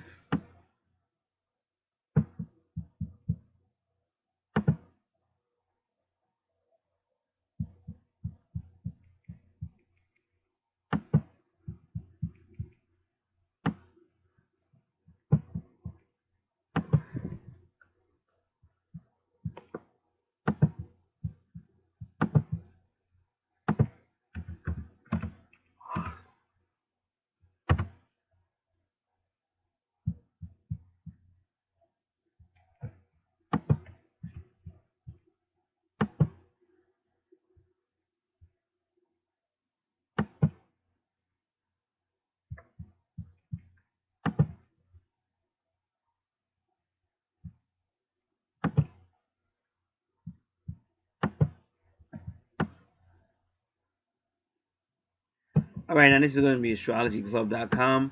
After we read this one, we're going to go and do the retrogrades.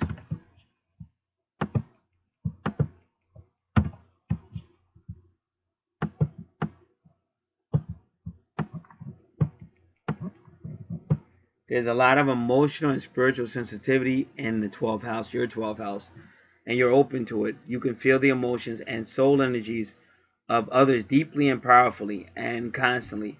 It can be challenging being so attuned to those around you, as you may find that you have difficulty determining what feelings are your own and which ones belonging to others, only to end up taking on others' emotions as your own.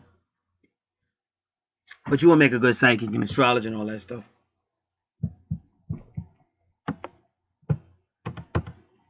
This placement can also result in you being a martyr or victim to others in regard to financial, material, or physical, sexual power games, manipulation.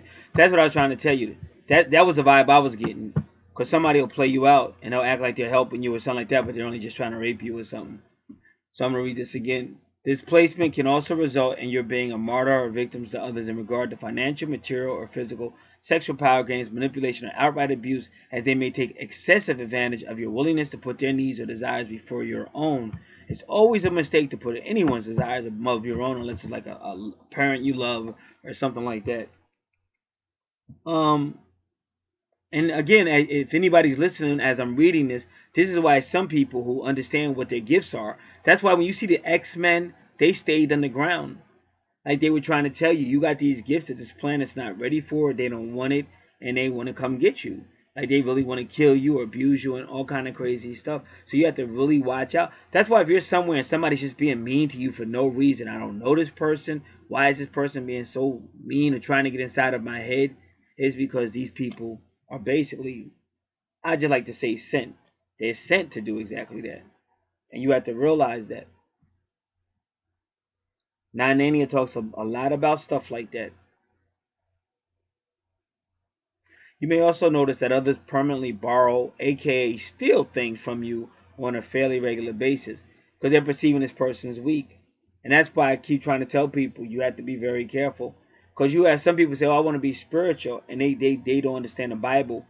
So they take the Bible and they think you're supposed to get smacked around and turn the other cheek or or let it go. But you're not. You have every right to be here as everybody else. You have every right to be respected as everybody else. You have a right to stand up for yourself. If you have to use force because you have to use it, you have to use it. This is likely because you want to compromise your power or access your mysterious aura, even though you are often clueless of how powerful, mysterious you unconsciously present yourself to be.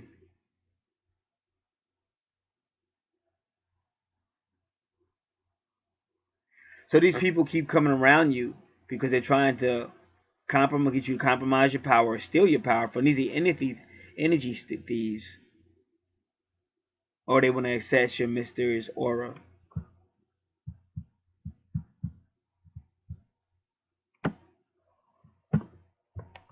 As, as mentioned before, there is always a double dose of karma. It indicates that in the past there was a great abuse or mistrust of truth, metaphysics, and if nature is afflicted in a chart, and if Neptune is afflicted in a chart with Scorpio on the crux of that 12th house,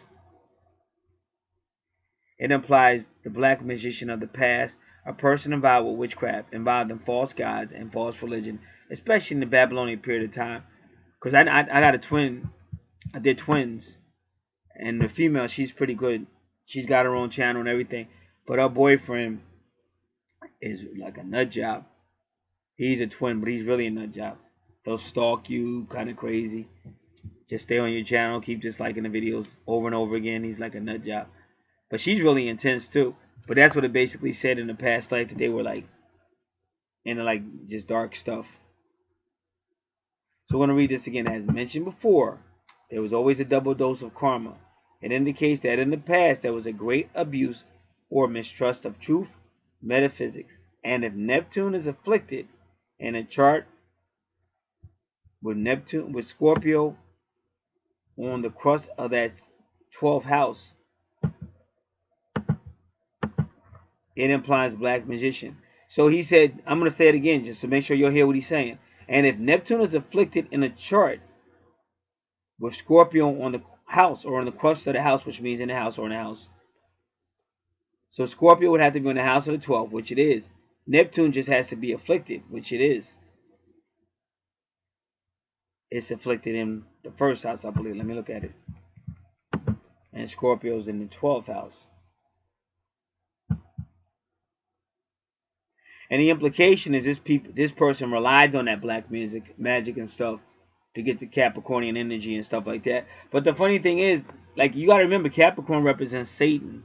Even when you see, like, when you in the tarot cards, Capricorn is number 15, the Baphomet. And even in Illuminati and these people that become actors and all that, entertainment, Hollywood, rappers, singers, rock and rollers, that's still their job. That's still Capricorn. That's still their career and their reputation. And they pledge an oath to get all the supernatural power to become rich and famous. Nobody can stop them and help them with their creativity, but then they take an oath. So that's still a Capricornian energy.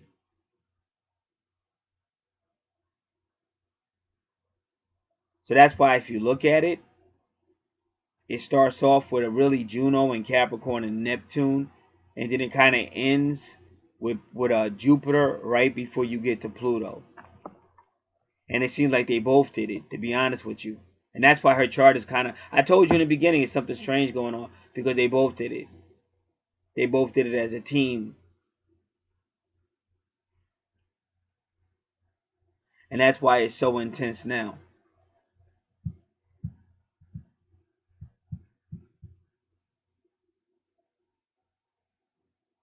That's why I say when people really understand twin souls and stuff, with a lot of times, like, in this, see this, I don't know what previous lives were, but in this life, you now have an offering from God through the spirit, which means you can leave your natal chart.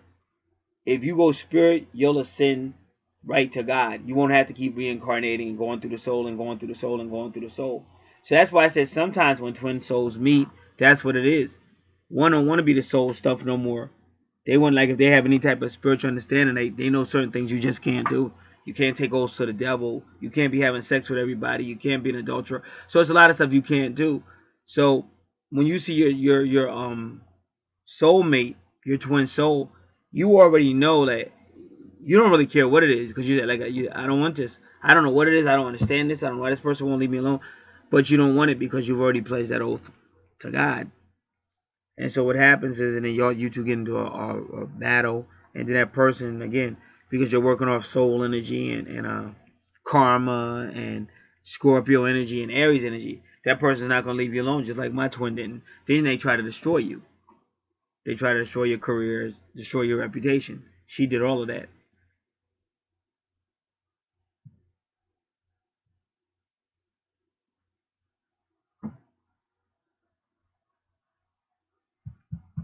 Okay, so referring again to the principle of being a gateway to great spirituality, here is the ideal location for the greatest spiritual development. The 12th house is involved with spirituality. Here, Scorpio can achieve cosmic consciousness at one-ment or atonement. The final fulfillment of self is being part of the macrocosm or cosmic matter. Here we are involved with selfless service by Scorpio to his fellow man. In this position, the ability of Scorpio to delve into and dig to probe emphasizes the affinity that Scorpio could achieve with universal principles. Since this is the house of soul and karma, it does emphasize the karma of the sign of Scorpio and the soul awareness that Scorpio should be conscious of.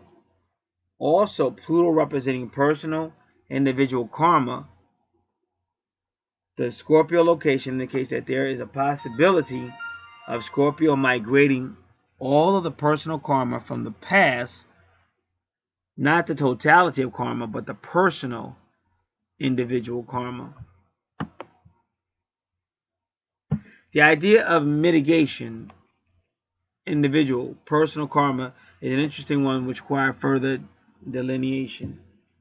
If an individual in meeting circumstances and environments on a personal level in his daily life is able to meet these situations on a spiritual level, that is, understanding the nature of these situations and the principles underlying them, then he is uninvolved on the personal level in which karma operates. And acting on the spiritual truth which he has come to know, he has raised the level of his thought from one degree of understanding to the non-involvement of acting on principle, and thus risen above the place where circumstances of karma control him. So in other words, some people do act on principle. Some people don't say, oh, I'm going to do this for my karma. I better do this because of my karma. Some people just do it because of principle.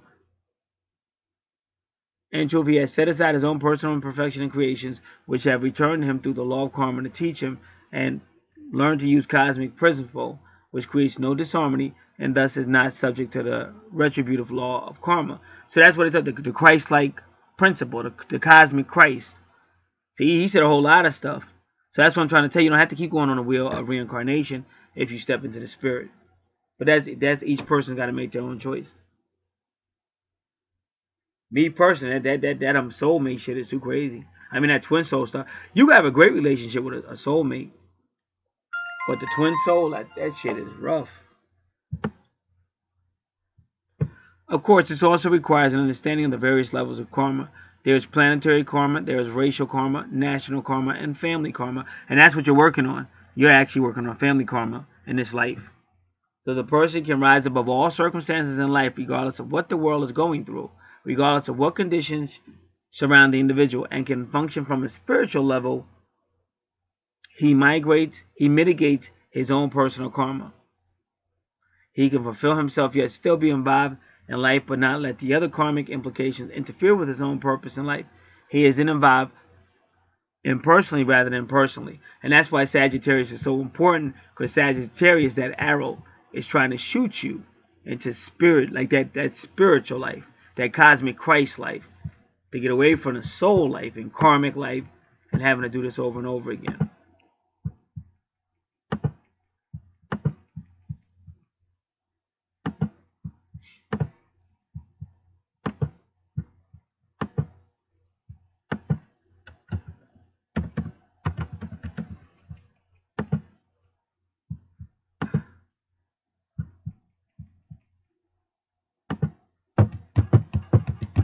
All right, now let's continue.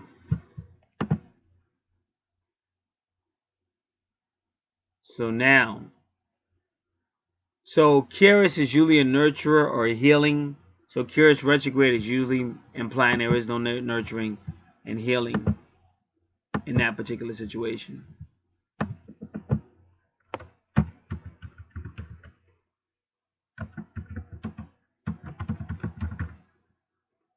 Now I'm still looking up. I'm just looking up Curious retrograde. I'm looking it up.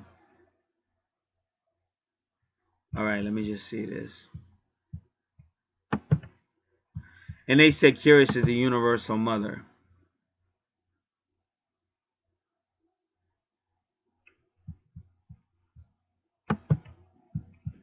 So give me a moment.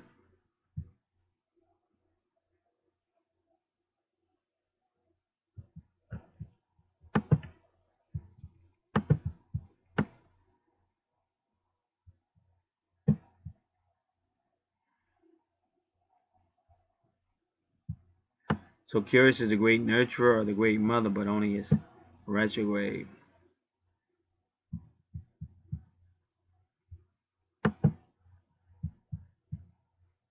So this is spiritnow.com. Curious is an asteroid named after a hearth goddess that symbolizes nurturing ability, unconditional love, and family attachments. But when it goes backwards in the sky, it is a time when your nurturing will need to be turned inward. The celestial event, okay. In essence, Curious retrograde does not abode well for relationships, especially if they are codependent in the first place. Now, the reason why they did that, because I'm telling you and him did it together. You found a quick way to make a whole lot of money, fame and fortune or whatever, but you kind of used the unknown to do it. Some could unexpectedly withdraw their affections or try to break an emotionally unhealthy cycle by behaving dramatically differently. Addictions, abusive patterns of behavior also tend to be more apparent when Curious goes backwards in the sky. Romantic relationships in general will seem a little colder. So we already said that in this life, this is something, you just said it yourself, like, this is something you're looking into yourself. Because I know in yourself, in your 12th house, that's exactly what you're doing. They're saying, break that relationship off. You can't nurture this person. This is about you.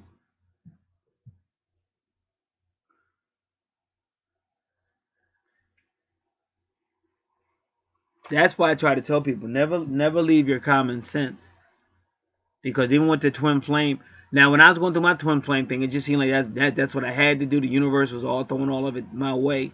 But deep inside, I just knew this is wrong. It's telling me to go against everything I believe spiritually. And then second off, I don't feel it doesn't feel right in my heart. It's like, this is hell. This ain't no damn love. This is a damn demon. The way this chick is acting, she's out of her fucking mind. So now, as time's going on, it's like, yeah, move on. And, whereas before it seemed like I was being pushed into do something I really didn't want. Now it's like, oh yeah, it's wise. It's wise to not do it that way. So that's it. But see, when you follow your instinct, that's why you have self-survival. If you just follow whatever, then you might get yourself involved in stuff where you wish you didn't. So Curious retrograde is telling you to go inward and learn to unconditionally love yourself, because you got in a lot of trouble loving this guy or whatever, made a lot of money, but now you're paying for it now, even in this life. And also you got to watch it, because people tend to want to take advantage of you, and you got to be real careful. When you start to unconditionally love yourself, you won't have that problem, and there's nothing wrong with knowing you look good, knowing you're a great worker, knowing you deserve a good person in your life. You got to know that stuff, because if you don't, you'll be easily manipulated. So if you want to love others, you have to love yourself first, unconditionally. And that's what you see over there. Remember, this is your 12th house ruled by Pisces. And in your Pisces is in your Venus is in your Pisces in your 4th house. And we said that's unconditional love. So instead of being a fountain of sympathy and understanding for everyone else, focus on fulfilling your own needs. And that doesn't mean you can't love your family, but still you don't love anybody or anything more than you love yourself. Not here on earth. This is the best way to encourage others to do the same, and you'll still be helping them by decreasing their dependencies on you. Another consequence of a serious retrograde is poor crops, because Curious is an agricultural goddess. So Curious retrograde in Scorpio.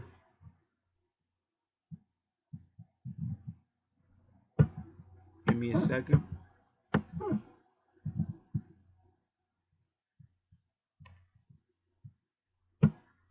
Many of you could receive news that a marriage or job promotion is delayed as Curious goes backwards. If you're trying to get pregnant, you may not have much luck after August. Well, this is based on the time schedule, so you don't have to worry about that date. Also, you might have a trouble with land or farming. And also, they say that Curious retrograde in Scorpio does not favor adopting pets.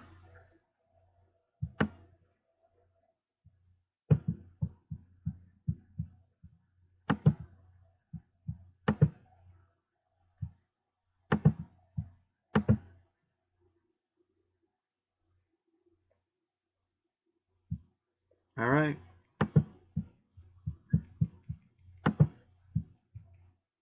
Now, Jupiter retrograde.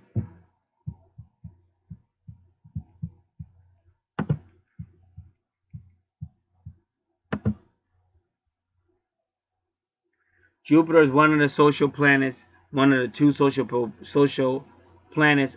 Saturn is the second social planet. Jupiter can affect people in a very holistic planet. This causes you to reevaluate ethics. Why? Because you had a problem where you wanted that money so much you sacrificed your family, never spent any time with them, and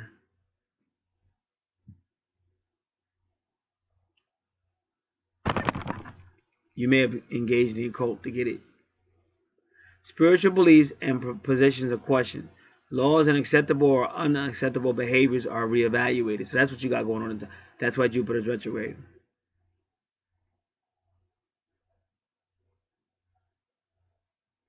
So Jupiter's going to help you realize you're a part of a society. You just can't go into your own little world. So Jupiter rules Sagittarius. So with Jupiter retrograde, travel plans might be limited. And that could also mean in a symbolic way. Because see that Sagittarius in your first house represents somebody's going to do what they want to, go when they want to go. But with the retrograde stopping it, and Jupiter retrograde is saying, nah, you're not going to be allowed to just do what you want to in this life. You'll be stopped. And if you try to do it anyway, then you're going to meet a Pluto retrograde. It's going to devastate you and slow you down and humble you. Say best made plans to travel can fall apart. Luggage might be lost. Transportation can develop mechanical problems.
Oh, sorry about that.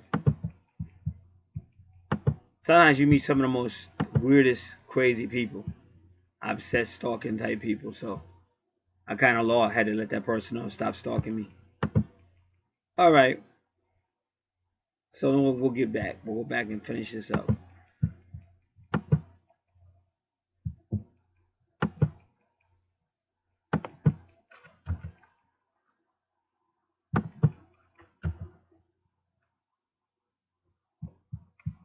Give me one moment.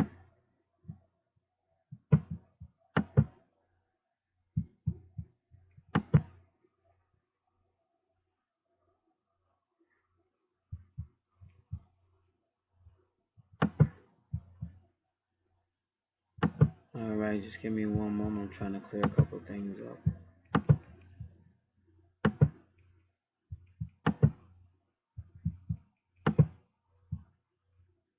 All right.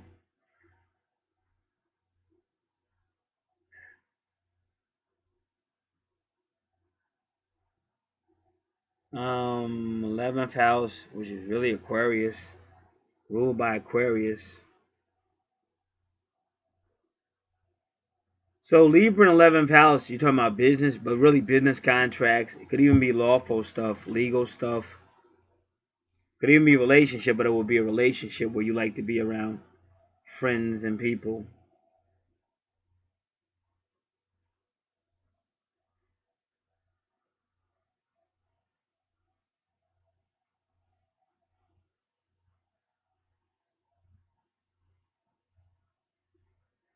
All right.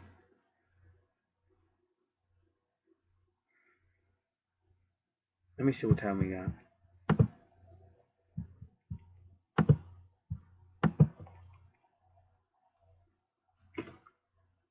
Notice how you got 17 at with Saturn retrograde, because that's a karmic number. All right, what I'm most interested in is the Palace retrograde.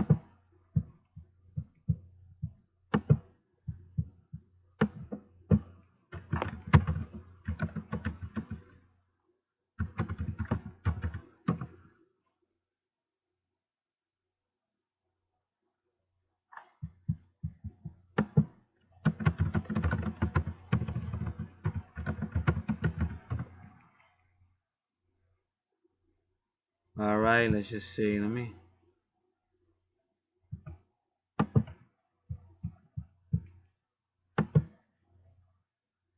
see what sign was that again.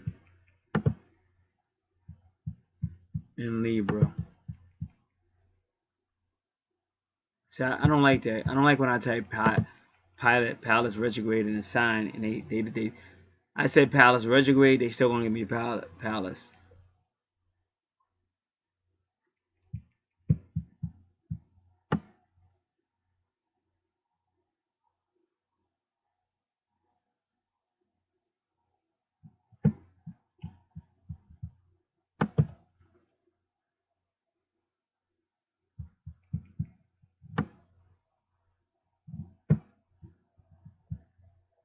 Just gotta give me a moment. It's gonna take a little bit to find it. Certain things like Lilith and even these asteroids are always difficult online to find stuff on them.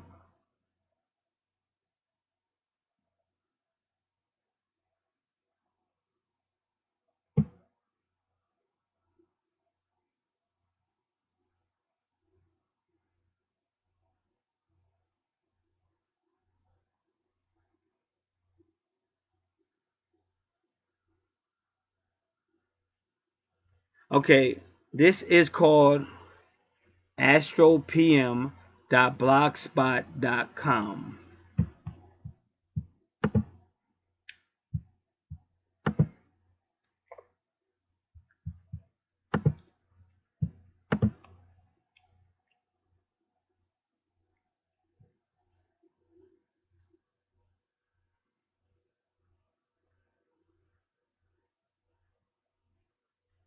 Whenever Pallas is retrograde,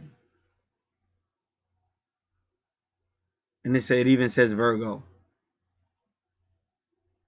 it's moving you to see or consider things dispassionately, or you could say discriminately, because that's what Virgo is. Well, you have Leo have Leo. Just give me one moment.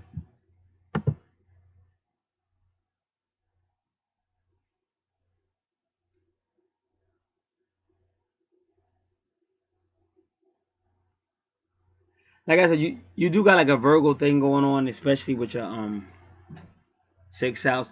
They just playing with your Virgo energy, because even it's real close. Your 11th house is next to your 10th house, and then in your 6th house is ruled by Virgo. But anyway, whenever Pallas is retrograde, it's causing you to basically look at a situation you were in, because it always goes internal. Any retrograde is going to take you internal. It calls you to look at a situation you were in. They're saying dispassionately, which really means like cutting yourself off from it.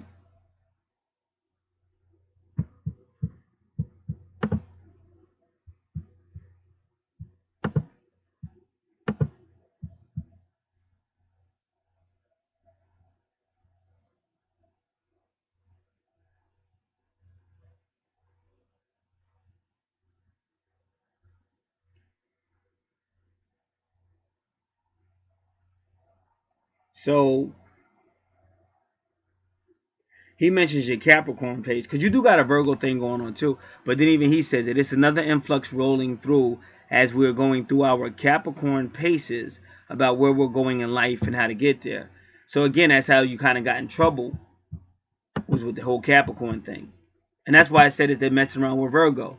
Because right now Virgo is in your 10th house, which is ruled by Capricorn. So they're kind of using Pallas retrograde in your Libra, but they're using it like Virgo energy to really examine and find out what went wrong, to become very detailed oriented. Now you would say, well, why is this going on in her 11th house of friends and things? Because like I said, she's a great speaker, and she may have used those people. And this is part of her karma. She may have used those people in a previous life.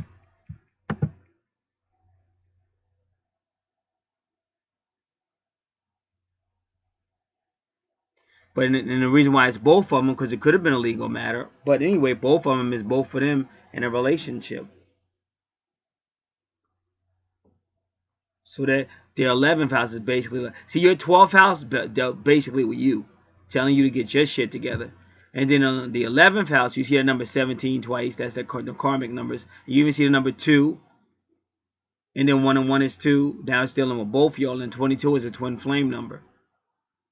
So it's not your 11, but it's telling you basically maybe you don't need to be with this person, or if you are going to be with this person, you can't let this person lead you into any.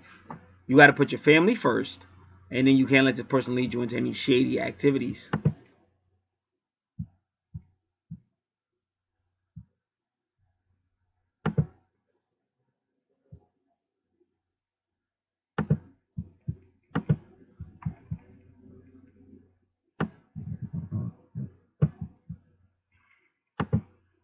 And then Mars retrograde. Mars retrograde can cause anger and discord, but they want it. They want it to be anger and discord, because they want you to break away from that situation. Mars, when it turns inward, causes a person to go through great periods of self-doubt, or self-analyze. Self-doubt can be self-analyzation.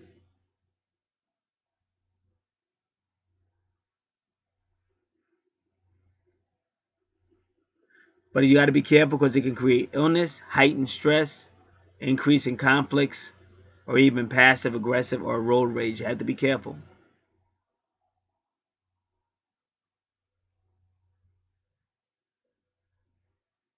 But sometimes that's necessary to break it off with a person. Because remember, your twin is still helping you. Even if you two don't get along or whatever, you're still helping that person. Because see, the reason why I was so impactful on my twin, I tried talking to her, but she always shut me down. I mean, she was just a weird. It's long, and I don't feel like going through that again. But she just played games. If you didn't talk, she'd keep looking at you, wanting to talk, or following you, and following you. If you tried to talk, she wouldn't talk. So she played a lot of mind games. But the bottom line is, when I did talk, I know that shit cut her heart. Like, I know everything I said to her cut her heart, and it shook her up. So that could have helped her, even in this life. Even a relationship she was in, it might have helped her see herself a little bit differently.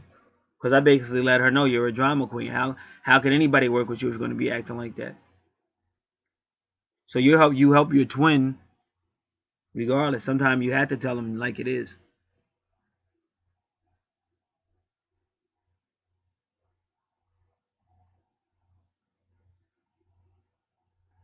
So they're saying a lot of stuff about Mars in your past life. Mars retrograde could cause you afraid to speak up or afraid. But I think in this case, it's just causing you to work with Pallas, both in retrograde, to make you say, wait a minute.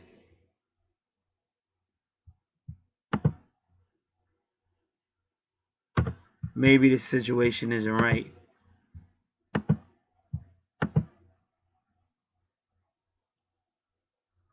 And it says you probably look for others to fight your battles. Sometimes you have to. That's why Libra's there, because you might have to go legal. I just had to tell that stalker, chill out. Stop the foolishness. Nobody's listening to you. You sound crazy. And you keep sending me these emails. So sometimes you have to do that. You have people that are miserable, and it does be evil spirits a lot of times. You have people that are miserable, and we just read it. We just read it. They'll do anything to try to pull you into that garbage, but you don't have to go into that garbage.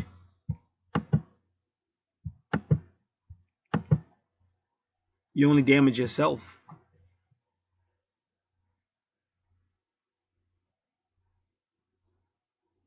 So they say if you do speak up, it'll probably be when you've taken all you can. And that's why Pluto retrograde is there. Pluto retrograde is going to hit you externally to make you speak up, so that you won't allow yourself to be bullied or pushed around. Because that's what happened to me. That's when I finally talked to her. They finally pushed me because I was holding it all in. I don't really know what's on my chart that well. I'm still studying my chart. I don't know if I have Lilith retrograde or not, but Lilith will hold it all in too. Lilith retrograde will hold it all in. But when that Pluto hits, it just comes out, and it will push somebody back. But the point I was making about her, but she held a lot of stuff in too. She just wasn't mature enough. She wasn't somebody you could talk. If she could have been mature enough, we could have talked through a lot of stuff. But what was frustrating for me was I was trying to communicate, and she was flipping everything. And then once that Pluto hit, it was like it all hit her. But I felt like she deserved it. Then that messed her up. And then that was it. Then shortly after that, I was terminated. But that's all Pluto retrograde. It's all necessary. So that's the reason why I'm telling you that, because that's what I'm seeing in your chart.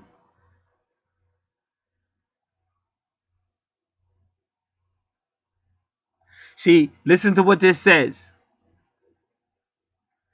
This outbreak, this Mars retrograde outbreak, could be caused from a past life experience when you were directed to perform regrettable acts under someone else's order or demand, which tends to be the guy, because you were trying to please him, and he got you caught up in a whole lot of stuff.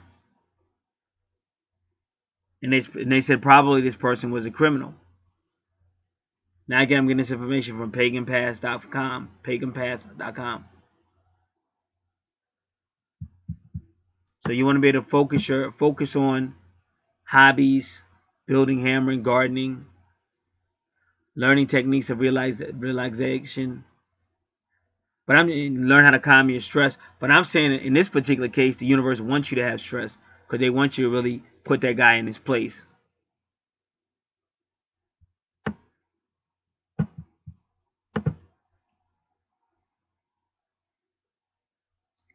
Now, the final planet is Saturn retrograde.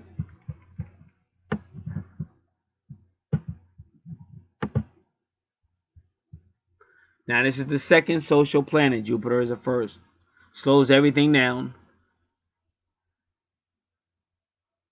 And it could be a tough taskmaster. So what Saturn's trying to do, it could be talking about him, because you got Capricorn in the second house. Capricorn rules Saturn, but it can also be making you tougher, so you will stand up to him.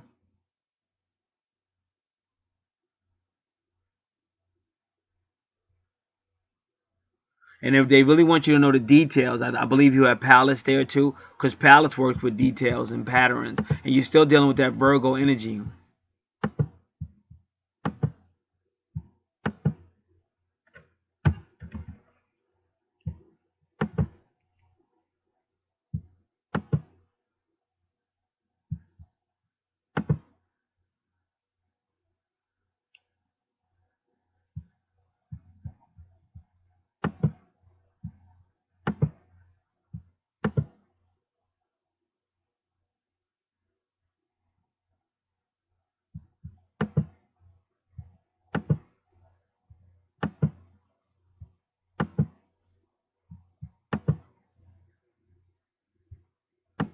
All right.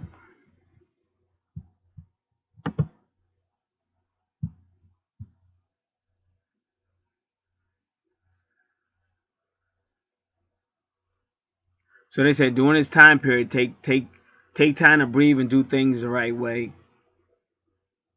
Issues with authority may be in the forefront during this retrograde because you're battling that guy. He's the Capricorn energy on your chart, and he's the Saturn energy on your chart. It says working on legal matters such as contracts. See my point? That's where Libra is. Or deals may be delayed. Deadlines may be extended and may find yourself working on something you thought you already completed. So you'll always be in conflict with authority because of that placement. You may feel persecuted by that person. You may also have issues with other authority as well. You have difficulty in setting limitations. In other words, you don't know how to control your space. And that's why people are always disrespecting it, violating your space.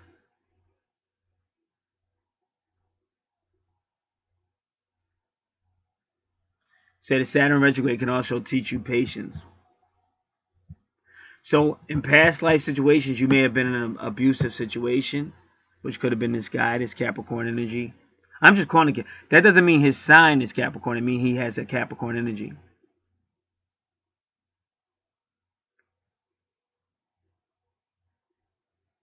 So they're saying either you were abusive or the person was abusive to you, or both of you were abusive to other people. And that's another reason why y'all are in the that's the friendship association house, house 11, because I think y'all took advantage of people too.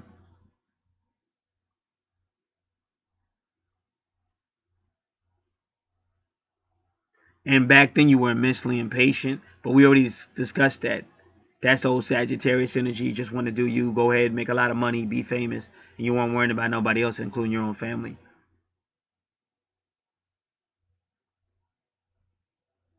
And they said you probably let other people do jobs you should have did yourself. So you're gonna have to learn a lesson of patience, of being accountable for your actions. If you feel abused, hold those in authority accountable for their actions. Whoever abusing you, hold them accountable. If you can learn to constructively voice your concerns and opinions, the rewards will be great.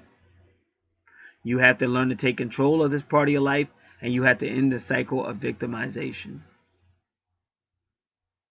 If you are an abusive person, you must learn to respect those around you and learn not to be abusive.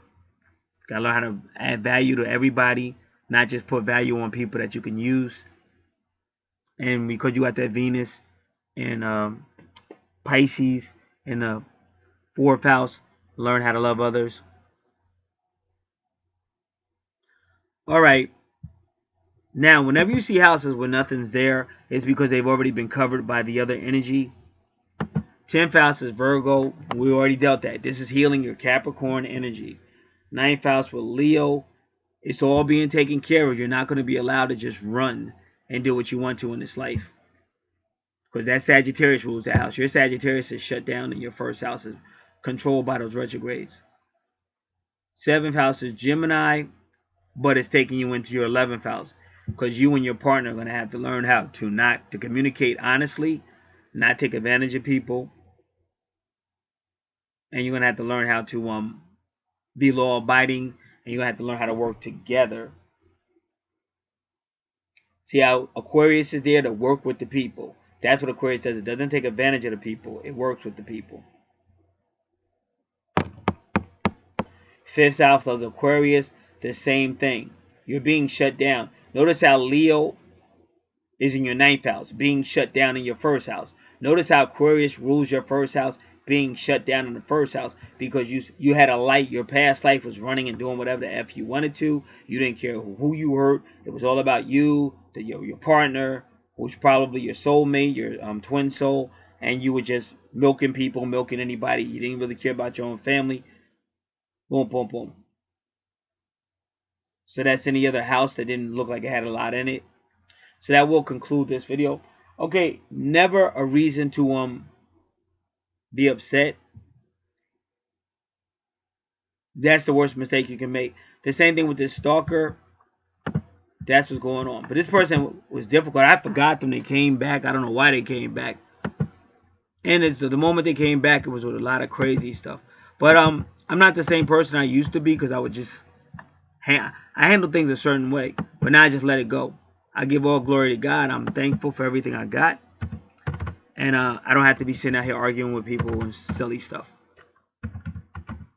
So that's how you got to get to be. You can't let it you can't take it personal. Don't get mad at me.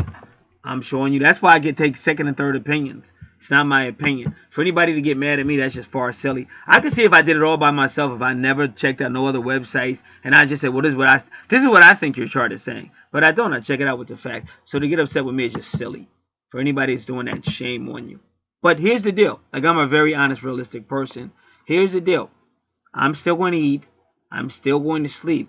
I'm still going to have a good life. God is still going to love me. I'm still going to love God. I'm actually trying to help these people out here who obviously need it. And don't feel bad, because I'm also helping myself. I have my natal chart that I'm studying. But the bottom line is, when you start biting the hands that feed you, all you're going to have is yourself.